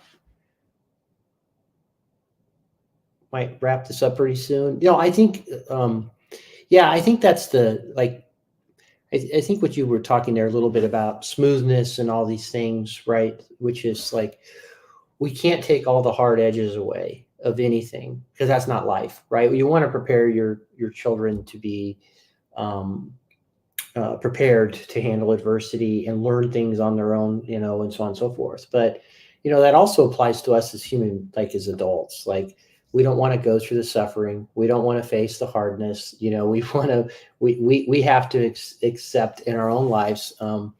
You know, there's a pill for that in America right now, where people just want to take a pill and hopefully that pill will fix whatever thing I have going on. And, you know, I'm not saying that people that medications aren't good and useful.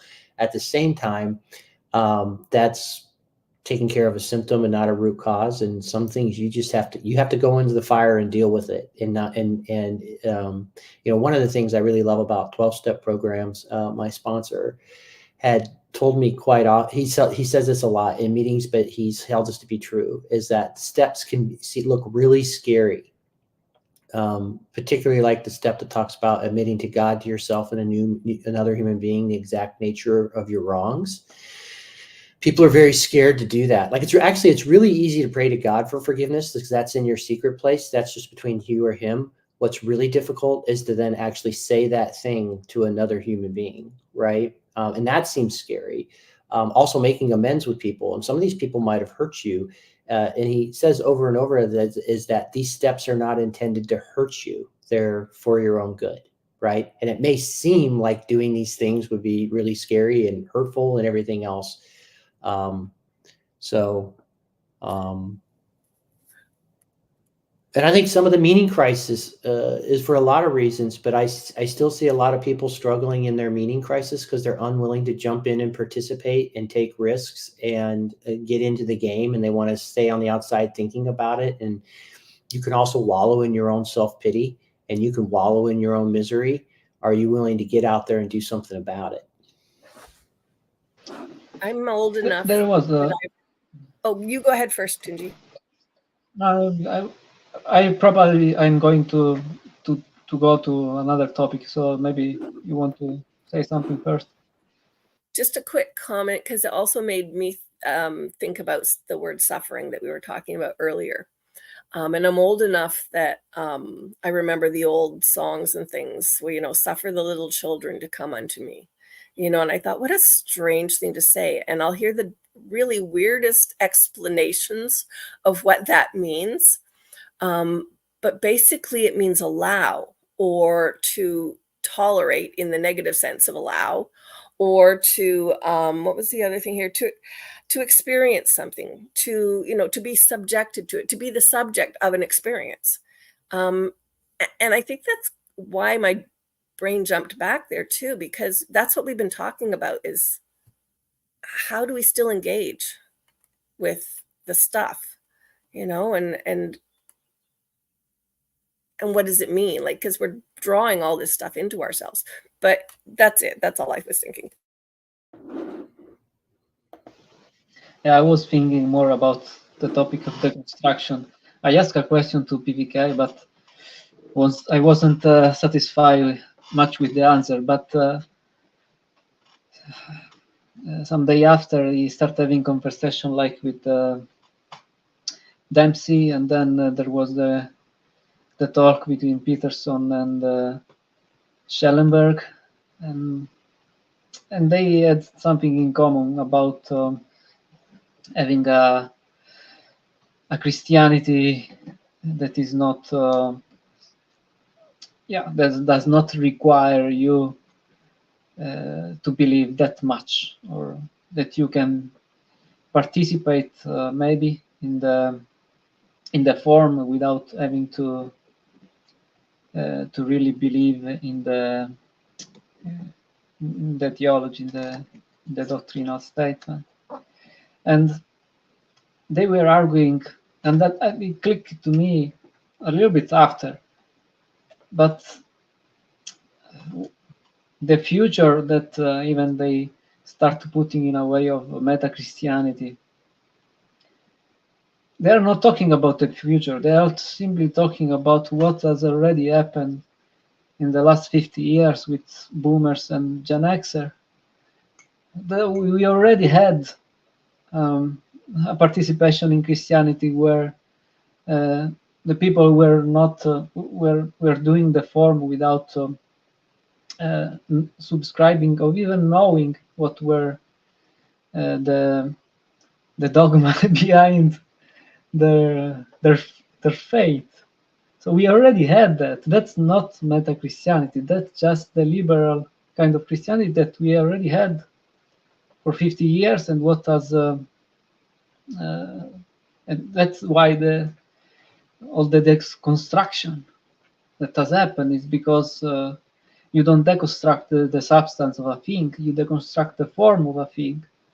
So the formality of Christianity has been now seen devoid of all meaning, and you question the meaning of the things that you and your parents were doing, and yeah, that doesn't mean much. So why I'm doing? I'm like, that's just not pretend anymore.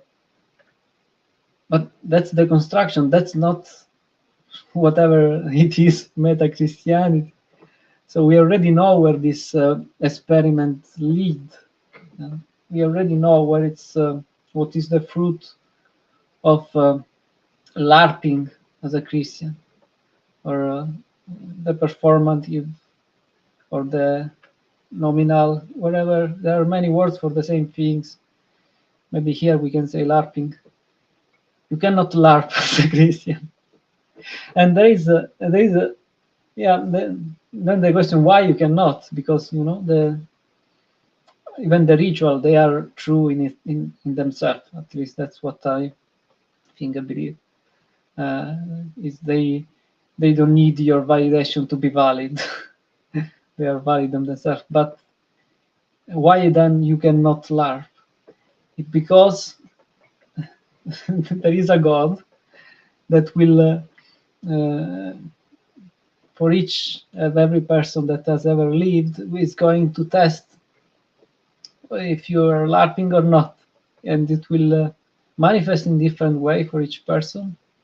It will be a very different situation. It can be very hard, less hard, but you can be sure that if you are LARPing, your faith is going to be tested. And what results next is, you can call it deconstruction, but that's not deconstruction. That's simply the sifting of everyone's faith. You know? That's why we can argue about, yeah, you say you're a Christian, or to some other we can say, hey, he's a Christian even if he doesn't say he's a Christian. There is no LARPing. Everything is going to be tested. It's interesting. Soon as you started talking about that, Tunji, where my pictures go. I don't know if it's my brain, my mind, or just that whatever's in between. But so I was thinking about the little buttons on the line below the YouTube videos, and it asks if you want to subscribe, and then eventually it asks if you want to join. And so, you know, I've heard a lot of argument around, you know, do you join the channel, or are you, you know, like, how in are you? Are you just in, or are you really in? Which is kind of what I'm hearing you saying with, you know, our participatory place with God. And whether you're going to join the church, are you actually joining the church, or have you merely subscribed to the church? Where, you know, kind of where are we on the continuum? And I think, to be fair to people, why? Like, I only recently joined 3 channels. One was because it was a friend and I wanted to support what he's doing and contribute that way, even though I don't participate a lot on his channel. The other was actually it's a Jewish history channel. And like I said, I love spending my time reading the stories in that section of the Bible. And so I was like, oh my goodness, like I'm listening to people talking like they already know all this stuff. And there's a whole bunch of it I don't know. So I joined that one, and that let me listen to somebody talk about, lets me listen to a Jewish guy talk about history, basically. And I've always been terrible at history. I don't know that those joinings will be permanent, because in the nature of YouTube videos, if I can't afford them for like the next, 5,000 years, well, that's irrelevant. I'm allowed to, unjoin them. But in our relationship with God and people of God, we want to have a more intentional. That's what I'm hearing you say, is like, are you really deconstructing the relationship, or are you just deconstructing the form in which you were holding the relationship? And is that the same thing? And were you really even in it? And are we just kind of, it's like me saying I had to quit church so that I could heal, because I was so used to living the trauma in real time within the context that to actually separate the trauma from the context, I needed to be in a different context. I needed to be somewhere that I wasn't listening to all the normal stuff. And I'm listening to you going, yeah, like, nothing anywhere else in the world looks like when my parents and grandparents were alive. And nothing my kids are doing looks like when I was a kid. And this is a normal thing. The framing may change, but the context has to be something you choose yourself. And I don't know if I'm actually hearing you say that when you're talking about deconstruction and why you framed question to Paul and why you were listening to the other stuff. But you got me thinking about some of it. Yeah, and to me, Tunji, it's a journey, right? So, for example, this just amazes me. So Gavin decides he wants to start following Christ, and he takes his young family, show up at this church, and within like a month of being here, they put this statement of faith in front of him and said, "Do you believe these things?" Like they're trying to get him to believe, like almost like immediately. It's like, how could you even come close to believing those things? Like that's just such a cart before the horse sort of a thing. The other thing I would say is, like, I think it's okay to act as if in the beginning, because how can you really have belief until you start living something to where then, God starts revealing himself and you start recognizing these things, so on and so forth. So whether you call it kayfabe or LARP or whatever, I don't care. Act as if right now, like just start doing these things, living this way. But that's talking about starting to embody it. I also think what happens is this is the age-old question. Jesus talked to the crowd, but very few people came in to become disciples, right? A lot of people come to church, but they're not living it, right? And that would be, we're on Luke's channel right now. Some people say people say things all the time that they say that they believe, but they don't really believe them because they're not living it. Like if they really believed it, your whole life would be transformed, right?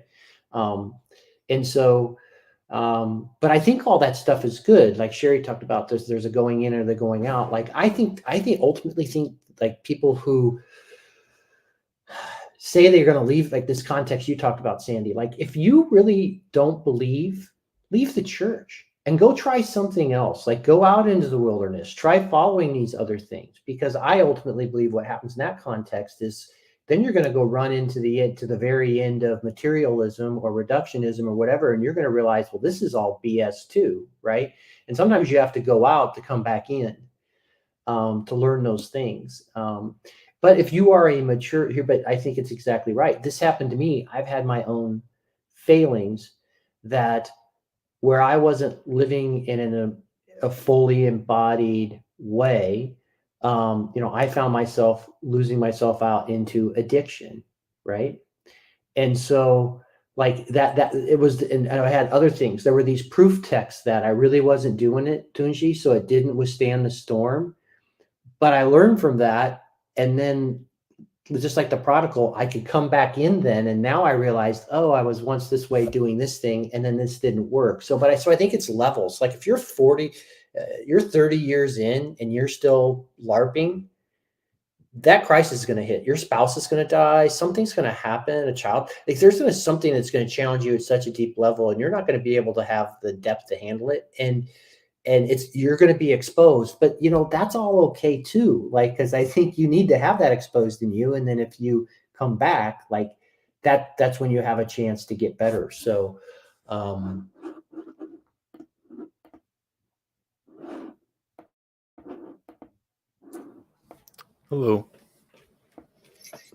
I'm Hello, gonna Noah. off because I've got half an hour to get ready before I have to start heading to work. I'll keep listening though. Thanks.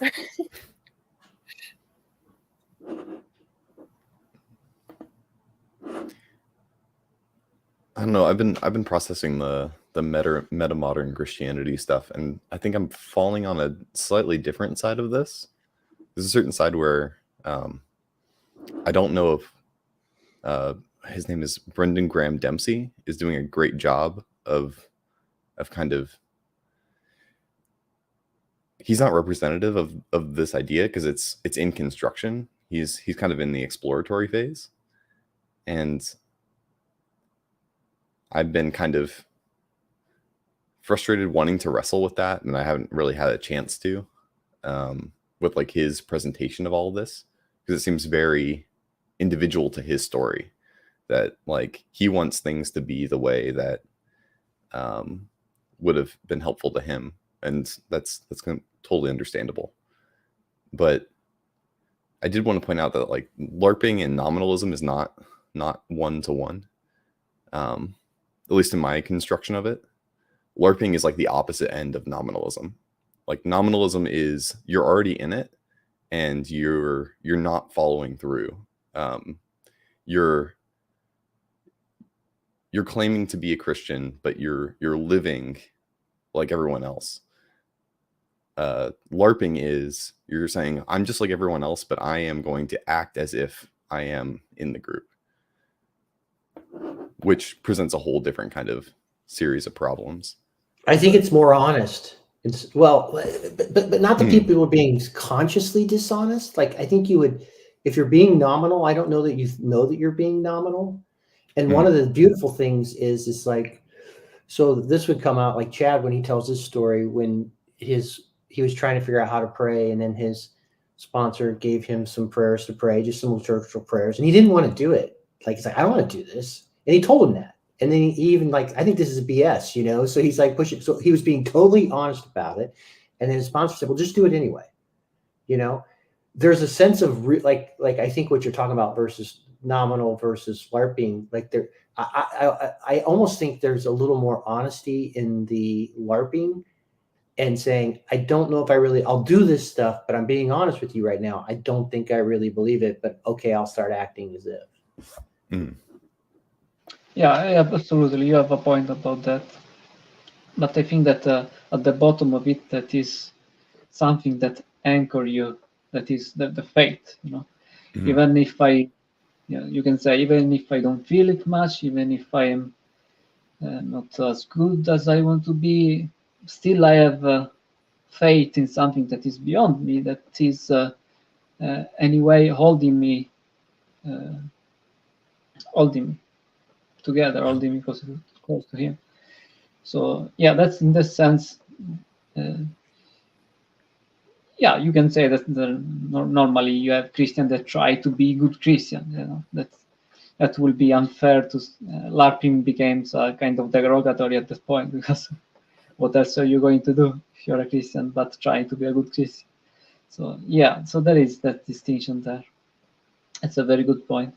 I will throw there another thought that I have talking about modernism, postmodernism, metamodernism, and it comes to my mind when I think it was Dr. Jim, that at some point he was explaining the structure and the theory behind an artistic genre, and they were talking about the Western movies, and in the Western you had the pioneer with in the 40s, some great director, and then you have the peak phase with John Wayne and such. Then you have the Deconstruction phase where you have the spaghetti Western, and then you have the parody when you have Blazing Saddles and comical things. Now this is a very real structure because it's it's a fractal. It's true because it's a fractal. It's applied to any level. So in the spaghetti western itself, that is the deconstruction point, you have the pioneer of the deconstruction with Sergio Leone and some more serious movie. You have the Dollar Trilogy, that is the peak, and then you have the more you have the parody then with Bud Spencer and Terence Hill. So inside every single thing is a it's a fractal of the structure.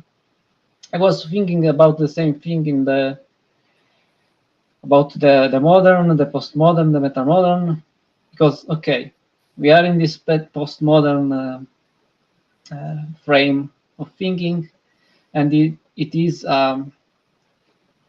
it is the deconstruction part of the we are at the deconstruction phase of the world. We are deconstructing everything. You relativize what was there. You're asked the question, what was the meaning of that? So it fits well with that deconstructionist point. Now some people are seeing the next phase, but I wonder if we are not just eating the parody phase of the deconstruction, the postmodern movement. And I can see that. I have an intuition of that, because you have things that were upside down turning the right side up now. You have parody of parody. You have that try to tell the wrong story but end up telling the right story, because we are at the point where we have the parody of the parody. I can make example in movies, but you have example of that in any way.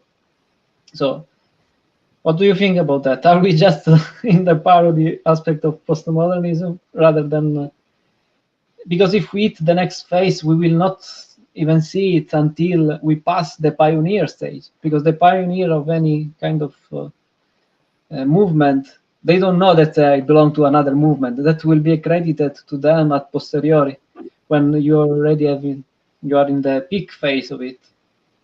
So to me, it looks like more that since we have the circle world, the circus going around and putting the right side up again, that we are just experiencing the parody of the parody of the deconstruction, that it ends up being for some people the things the right side up again.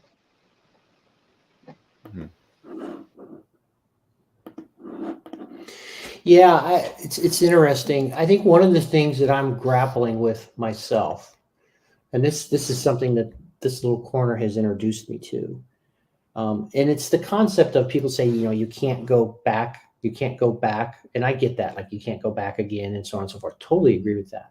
But you're talking about like this whole metamodern is we're moving to this new thing that's going to be developed. But I'm just sharing my experience, having lived in all the different forms of American Christianity, from mainline to contemporary service mainline to non-denominational, seeker church to house church or whatever. Is I'm wondering if, like, I'm deeply convinced that we were given a pattern, and there was a pattern of participation, right? And there is this revealed pattern, and that when I participate in these patterns of within my church life, that quite frankly also match in my embodied participatory patterns of the 12-step life. But the thing I'm struggling with is, like, you can't go back again, but what if there is the pattern that was given, and that's the pattern you're supposed to participate in, and that pattern is timeless, it's eternal, right? And so that's one of the things I'm struggling with when I have no doubt that we are heading towards a modern Christianity. I have no doubt about that, and it's going to play its way out, and there's new forms, and I think some of those new forms will try, and Sam made this point so well. Protestants are so great at seeing what works. Like in the West, we're really good in a business model. Like we see something that's working, that's pulling people in, or you see some attraction. people will figure out some way to, okay, hey, we'll do this thing, whatever. And what that looks like is you see more evangelical churches trying to take on patterns of like real presence Eucharist, patterns of like liturgical prayer, just different things, right? But this whole metamodern conversation, which I know is going to happen, like I'm not discounting that we're moving towards, when we think in a Christian context, we're moving to some sort of metamodern Christianity, and Christ will work through and in all those things. Don't get me, like I totally get it. Like Christ is everywhere present. He sees sincerity. He'll participate in all those things. But I just think that there are just true patterns and things that were meant, that are not of this world, that we were meant to participate in. And those are ultimately on the hierarchy, the highest order for transformation. They're the best things for us. And I just throw this out as an example. I never fasted before. It just was not ever part of my Protestant life. Maybe a day or something, we talked about it, but Jesus didn't say if, but when we fast, right? Right after the Sermon on the Mount, he said, pray, fast, give alms, if you can just shorten that down, right? And now I've come into this place where fasting, and I'm in the middle of the Great Lent, right? And you hit the wall, and still not till May 5th when you can, be non-vegan. And I don't like that. But I think there's this great wisdom in the fasting life. Like I think we were created to fast as some part of our journey, right? As a central part of those things. And so that would just be like a real tangible example of that I'm struggling with, that I'm recognizing this here now. And and that could be like showing us like, oh, you're going back again to this thing. No. I don't think I'm going back to this thing. Like I think this was a revealed thing that's good for us. And so how do we mix this old world? Like how are we going to mix metamodern with these revealed truths? Like I think it's really interesting. I think there is a good analogy, a good biblical metaphor, that is the one of the trees.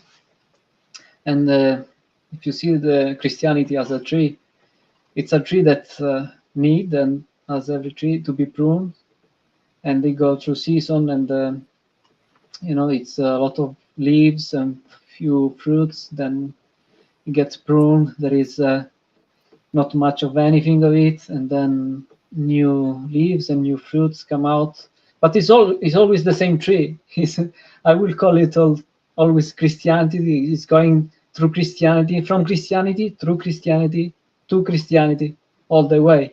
It's not becoming the tree is not becoming a meta tree and a post tree, or or a hyper tree, because it's getting pruned, it's losing these leaves, it's producing fruit. It's the same tree. And it's true, we don't go back, but the analogy of the tree tells you that what is fundamental is it always remains. A tree that is pruned is not uprooted; it remains firmly in the ground. And what is cut is what, according to the gardener, is unnecessary or unfruitful. So it can, if you have seen some fruit tree really get pruned, you can see how different and destroyed it may look, or even to the point of looking dead. But the tree is still well alive, is still well uprooted, it still maintain all the fundamental part, and it still will grow in the direction, in the way that the gardener wants the tree to grow. So maybe we don't need a different modern updated language to define what is an essential aspect of Christianity itself. Morning, Mark. Hi, guys. Yeah, I only got a few minutes, but it was, I'm actually getting ready for a meeting to evangelize estuary to my pastor. So, so there he is. That's one level, right? It's a kind of sales pitch, persuasion process. But lots of things to think about. When we're talking about evangelizing in this era with this particular corner of the spiritual internet, because we're not even all Christian, right? So how do you this is a discussion for the corner of the corner of the corner.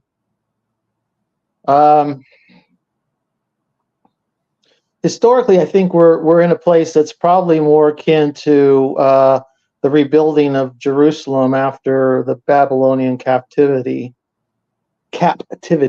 Sorry.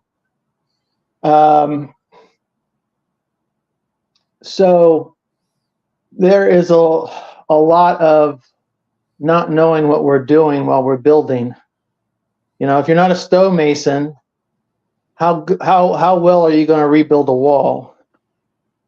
It's you need somebody with some expertise to come in and kind of help you. But until we have the experts, do we really know what we're doing? And then back to, okay, that's part one. Then there is this question of metamodernity. I'm not convinced that term is even going to survive very long. Because I'm not even sure what it means. But step back from that debate and just ask, where are we going?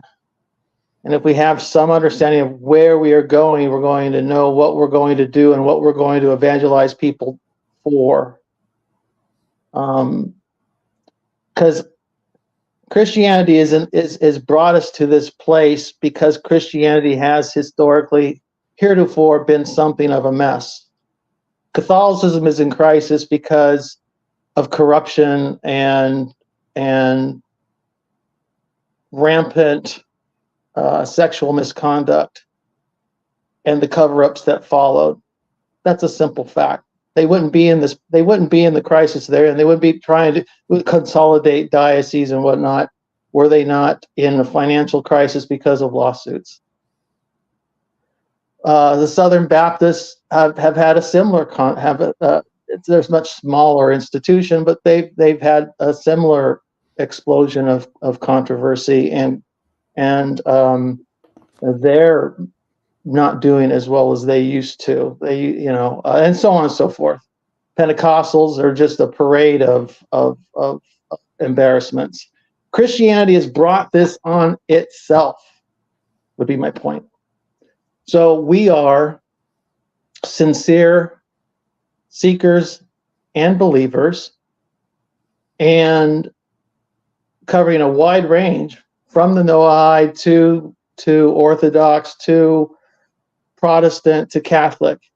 And I think we're returning out of the captivity, coming to Jerusalem and seeing Jerusalem's a mess. So we're all trying to reach, how do we start rebuilding? Well, you pick a spot. You've got a 5-mile long wall, it's all down. Well, you pick a spot. That's where we're going to start building. And I think we're lucky to have somebody like Paul who has something of a vision, and he's said, I'm going to work on this corner of Jerusalem. Doesn't mean there aren't other corners to be worked on, but and we're kind of okay. It took me a couple of years to kind of get onto his vision, and I'm like, okay, I'll pitch in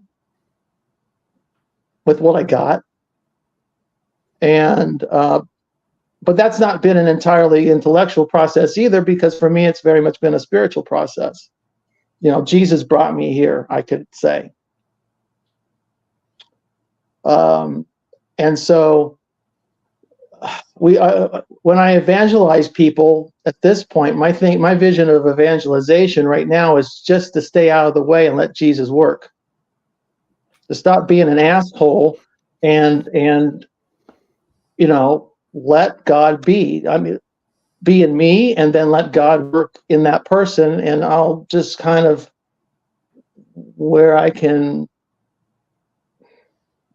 help, I'll help, but not to push and pull and try to. I don't have to sell them on anything. I'm just going to be what Christ wants me to be in the moment, and hopefully that will radiate, and that will be the gospel embodied in me will resonate with other people. And if anybody wants to find out what I did, I can share it.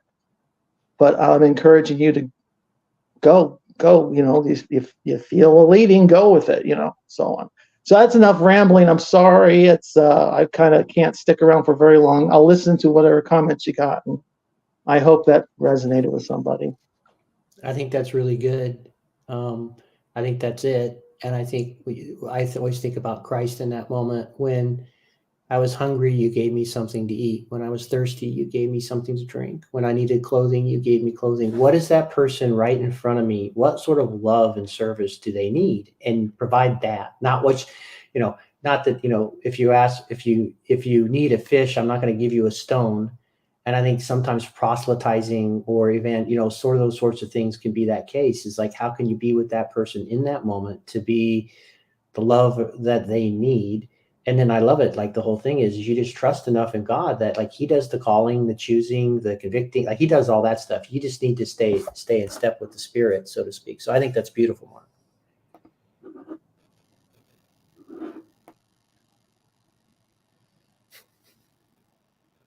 Wow, did I drive him out? You already had No, to go. he knew he's getting ready to go talk to his pastor about starting an estuary at his church. So that's pretty awesome. So Luke, I think you wanted to comment about a Tunji comment. Oh, I mean, Yeah, I didn't read I've been not reading the chat, so that's it's another In fair warning to people, we got to clear the airwaves here by within 45 minutes, probably. Well, earlier than that. We can't go longer than another 20 minutes or so, because Grail Country will be coming on with its regularly scheduled programming of poetry with Sherry and Nate and others. So I encourage you to stay. This is the lead in to the next sitcom, so to speak. So hopefully you stay tuned moving forward. So come on in, Luke. All right. Oh, we did it at the same time. We're adding Trey. What up, Trey? Yeah. So the thing, I mean, I don't want to be. I was saying kind of jokingly in there when you were criticizing me about my etymological bullshit, that I don't have to. It's a bad character trait, and I realize it's like an insecurity in myself to have to defend myself. And even the impulse to defend yourself when somebody criticizes you, again, that's the very thing that I'm criticizing often with other people and myself. So with all of that as a caveat, I get it. I think when I'm streaming, I will tell you what it means in just a little bit. My daughter's confused about my writing. She's like, that's literally, and that's actually illegible. There you go. That's the proper usage. It wouldn't literally be illegible unless I wrote it out. It's literally illegible. I missed everything that you said because my my connection cut off. Sorry about that. Yeah, you have to tell me again. That was all me wasting time bullshitting. So the thing with, so I would agree, like even saying suffering is to undergo, which is a thing that I got from Jordan Hall. Like I didn't even have that realization until he said that, but that's what it means in its origins. And I get your point that like in our common experience and in our colloquial use of the word to suffer, like that's not a positive connotation. It's that undergoing whatever is not, it's viewed. If you ask anyone on the street, do you want to suffer? People aren't just like, yeah, all right, I want to suffer. That sounds awesome. Or our own experience of suffering isn't positive. But what I would push back on or challenge, at least in this intellectual discourse, firstly, I don't want to deny anyone's experience or feelings or anyone. Because if you're in a conversation with someone and someone's like, I feel this way, or this is my experience, or like this suffering is hard for me, it's a really shitty move to come in and just be like, well, Romans 8, God works all things for the good for those who trust in Jesus Christ. Like truth bombing people doesn't help. So that's not what I'm intending to do, but I am trying to make an intellectual point, which is that I think the proper use of the mind or the nous classically is to is to speak to your passions, your automatic, impulsive, animalistic emotion, and speak truth to it so that you can reorient yourself to a higher good that you're maybe incapable of even living in the current moment. And I think for Christians, what that means is a realization that even Christ was made perfect by what he suffered, and also for the joy that was set before him endured the cross, despising the shame, Hebrews 12. And also the verses that say, like, Christ endured suffering. You think you're not gonna? How do you think this salvation thing works? That's what's saving you, is that undergoing. And so I guess I'm just saying all those things from like a intellectual point to try to help all of us reorient ourselves toward that thing that I think is true, while not simultaneously denying the fact that we all hate suffering while we're in the middle of it. We do. But that's just because I don't think that we are, I don't think that we're yet living out that Hebrews 12 kind of mentality that Jesus was, but that's the goal, I think. Sweating drops of blood with the foreboding of the pain and the cup that we have to endure, but yet with faith and trusting that that is our good. I mean, who wants to do that? That's the whole paradox of Yeah, but that is something that I've been trying to argue, is that what is for our good is not necessarily good in itself. There is a big difference in that, and with great ramification. That even Jesus, I mean, it's in the Garden of Gethsemane, he didn't want that, because the cross sucks. It's the worst things that a human being has ever come up with, and nobody will decide something like that. And Jesus says, that things in front of me sucks very much, but if it is your will be done and not mine. So, and then he give us example through that, and he give us example through the prayers and our Father, that we ask the Lord to deliver us from the test, from the trial. He invite us to always to knock us his door, that we may, if we are thirsty, we may receive water and everything in. So we are. The fact that God used the bad things for our good doesn't make the bad things good. That is. I mean, and that's, I think, is the difference between. That's why I am not a universalist, for instance. It's because I think that God is not responsible for evil. I think that there was human angels that sin, we sin, and we and the angel that rebelled are responsible for evil. It's not God that is responsible for evil, but God used it through His grace. He can use even that to bring up His good purpose and redemptions. But we do not celebrate bad thing. We do not celebrate that. Christianity is not a death cult. We are a resurrection cult, not a death cult. Yes, that is. We go through that. Through that, we go to the other side. Yeah, but we do not celebrate that. That is evil. Is bad. And suffering is bad. Suffering is. If God could transform us, if we will be enough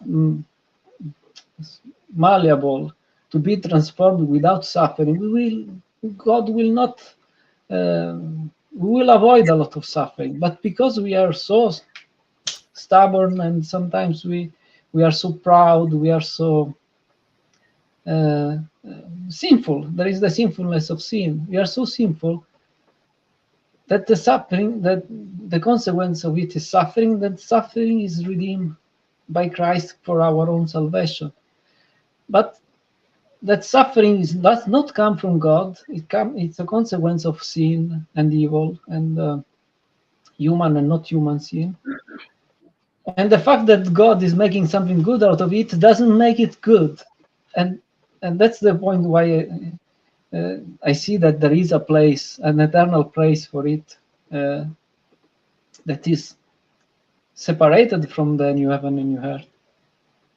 Because that evil was not a fault of God.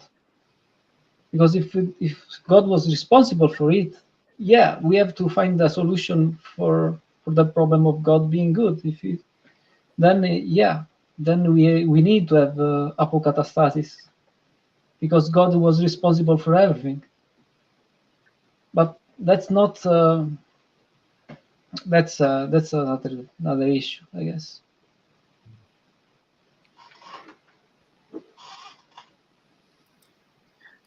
I think Sorry, simultaneously my daughter's talking to me. So I'm gonna have to go again because I gotta take someone to dance. But yeah, what is in that conversation, the problem of evil? Like, we've spoken to our Jewish friends about that too. Like, it's a like Nate and Yosef and Chezi often talk about that, is like there's a distinct difference between at least some strains of Christianity and Judaism in regards to good and evil and its origins. It's a complicated discussion. Isaiah, I, the Lord, create Ra, disorder, chaos. God sends out demons to mess with people. St. Paul says, I rejoice in my sufferings for your sake. St. Paul, he says it Colossians 1, I rejoice in my sufferings for your sake. Yeah, for his sake. But that's the problem. Again, you go one step forward from the beginning of the things. So yeah, God did not make we cannot accept the theory that God made the devil to sin and humanity to sin. That's not the foundation of the redemptive story. Well, I don't think, like, in a simplistic way, God made someone to sin. I don't think God makes someone to be good. I don't think that's the way that God works either way. According to Genesis 1, God made everything good. He created everything and it was good. It was good. Made the human being and it was very good. And then the story goes on and something bad happened, nominally the sin. And that's from where? Where did that come from? From man, from where? Just out of nothing? Man created evil himself out of nothing? But we can go philosophical and define what exactly evil is, and I don't think that it's necessary that we define what evil is. But the fact that, that's also the problem of our free will, and the fact that God has created us with enough free will, and angels with enough free will, and that's, in my opinion, what it is also to be in the image of God. We can choose. We have you as an Orthodox, you know that you have some participation in the grace, in your salvation, in the grace of God. So you have to know that, that is the foundation of it, is that you have the capacity to some good, and at the same time you have to some capacity to some evil. And the consequence of our evil is all the suffering that is the world since the fall of Adam and Eve. Well, gentlemen, I gotta go again. Sorry to pop back in and pop back out. It's a really long conversation.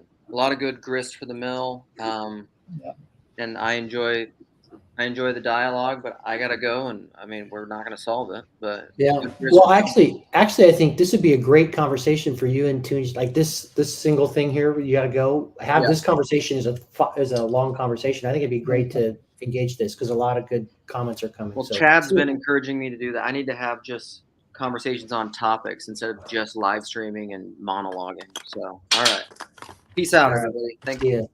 Well, hey guys, I think it's about time we need to clear the airwaves for At the bottom of the hour, 30 minutes from now, the Grail Country Poetry live stream, Sherry will be jumping in with Nate, amongst others. They encourage people to come and participate. So, but before we do that, Trey, I just wanted to set that out there, the expectation that we'll have to log off here soon. Trey, you have jumped in and have been super patient and have been listening.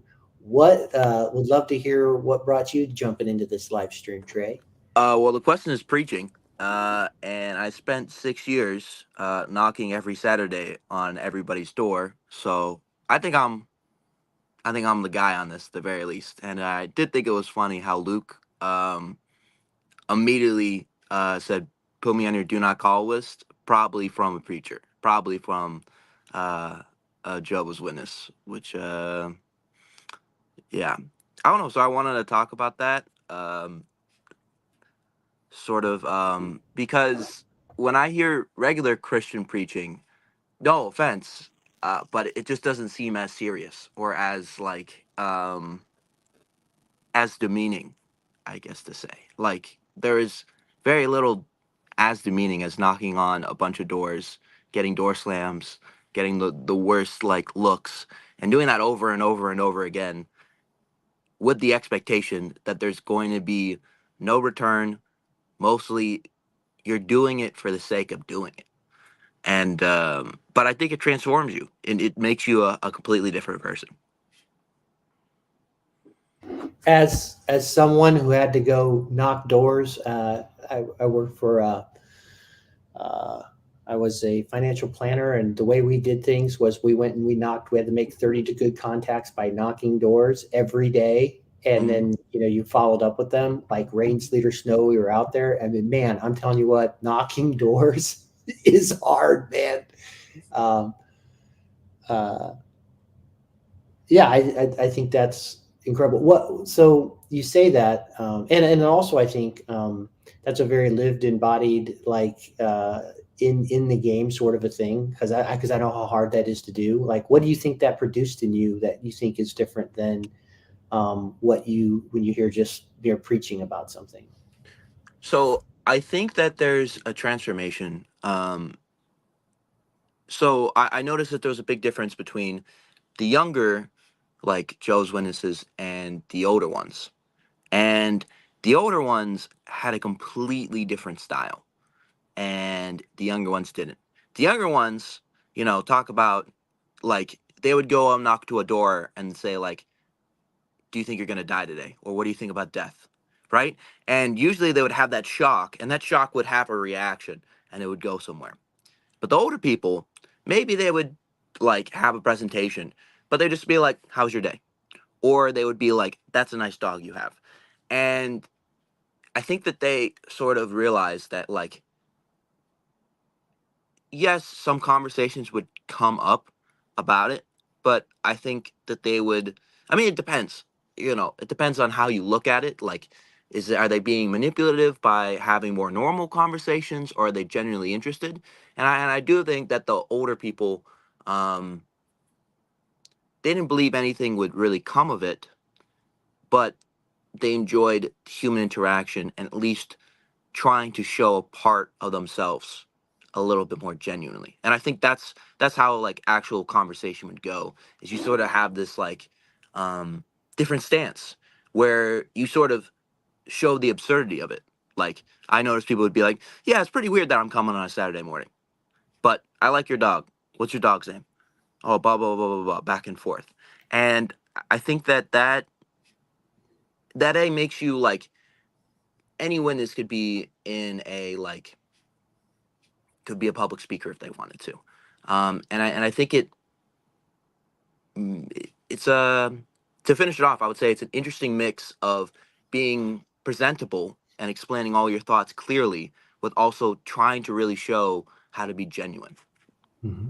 And so did you say you were Jehovah's Witness when you were door knocking, and are you still a Jehovah's Witness? Or Well, I wouldn't be able to talk to you if I was Jehovah's Witness, but okay, there we go. yeah. That's right. The short and sweet of it is, I was born secular. I converted at 16, and then I left a year and a half ago.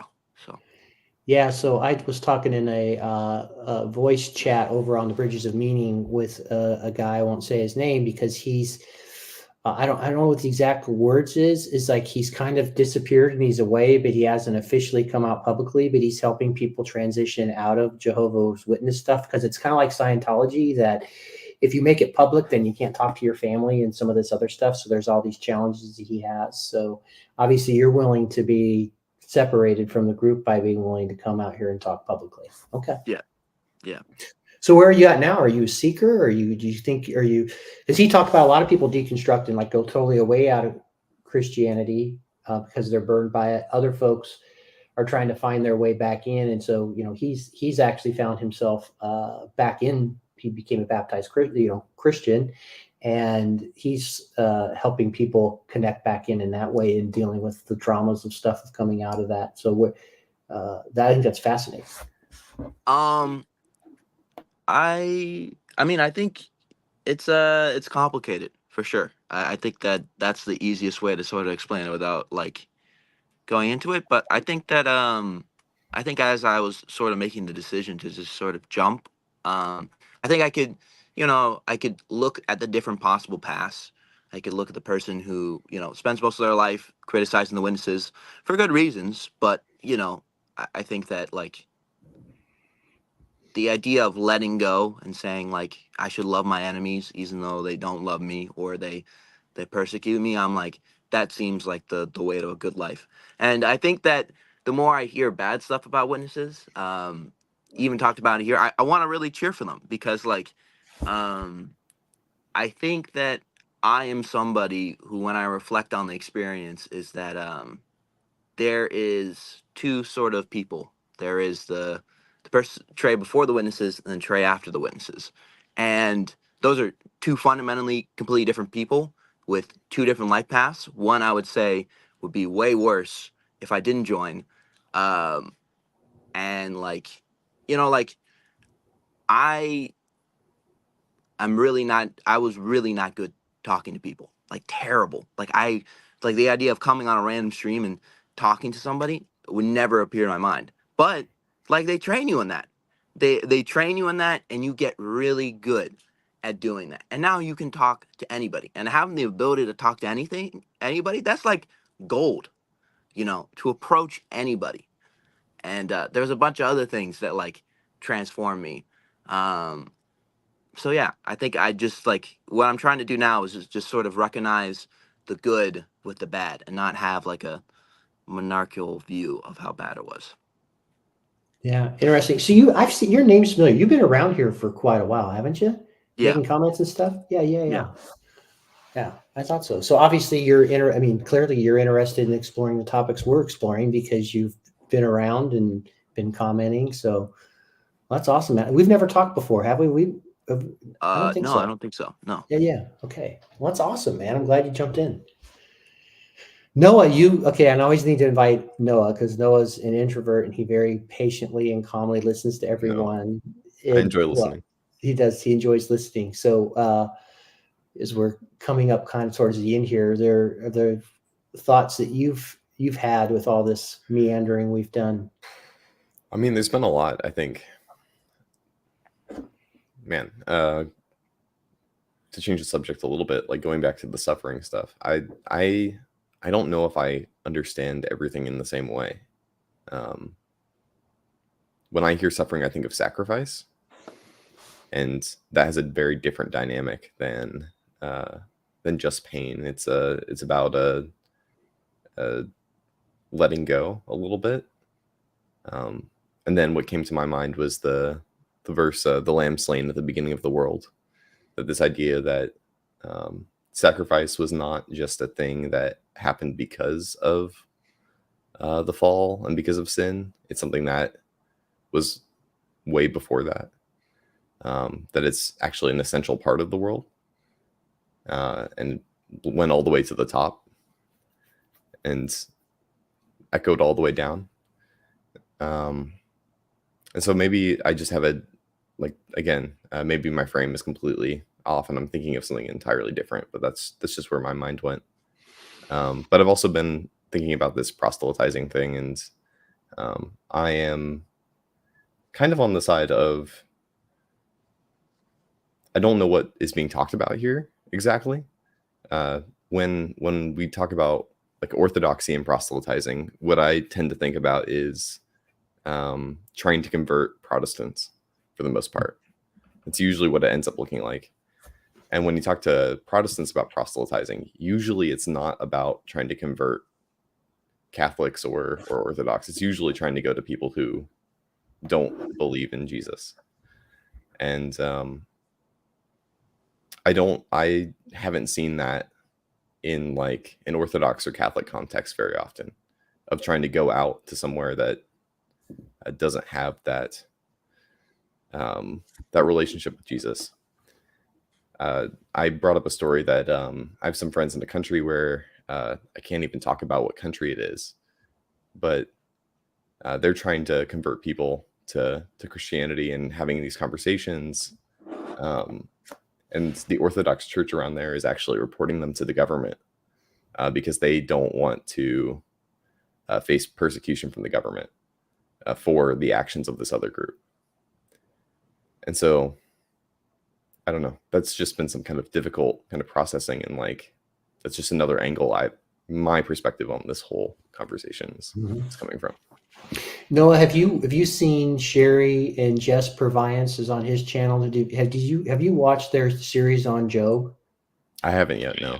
It's really good. And Tunji, I think you bring up great stuff. Like, this is like the depth question about suffering. Like, and so what Tunji's talking about is he's proposing big questions, and those are important things. But no, I think Sherry and Jess, I mean, if you think about a lot about Job's journey is wrestling with this idea of suffering, right?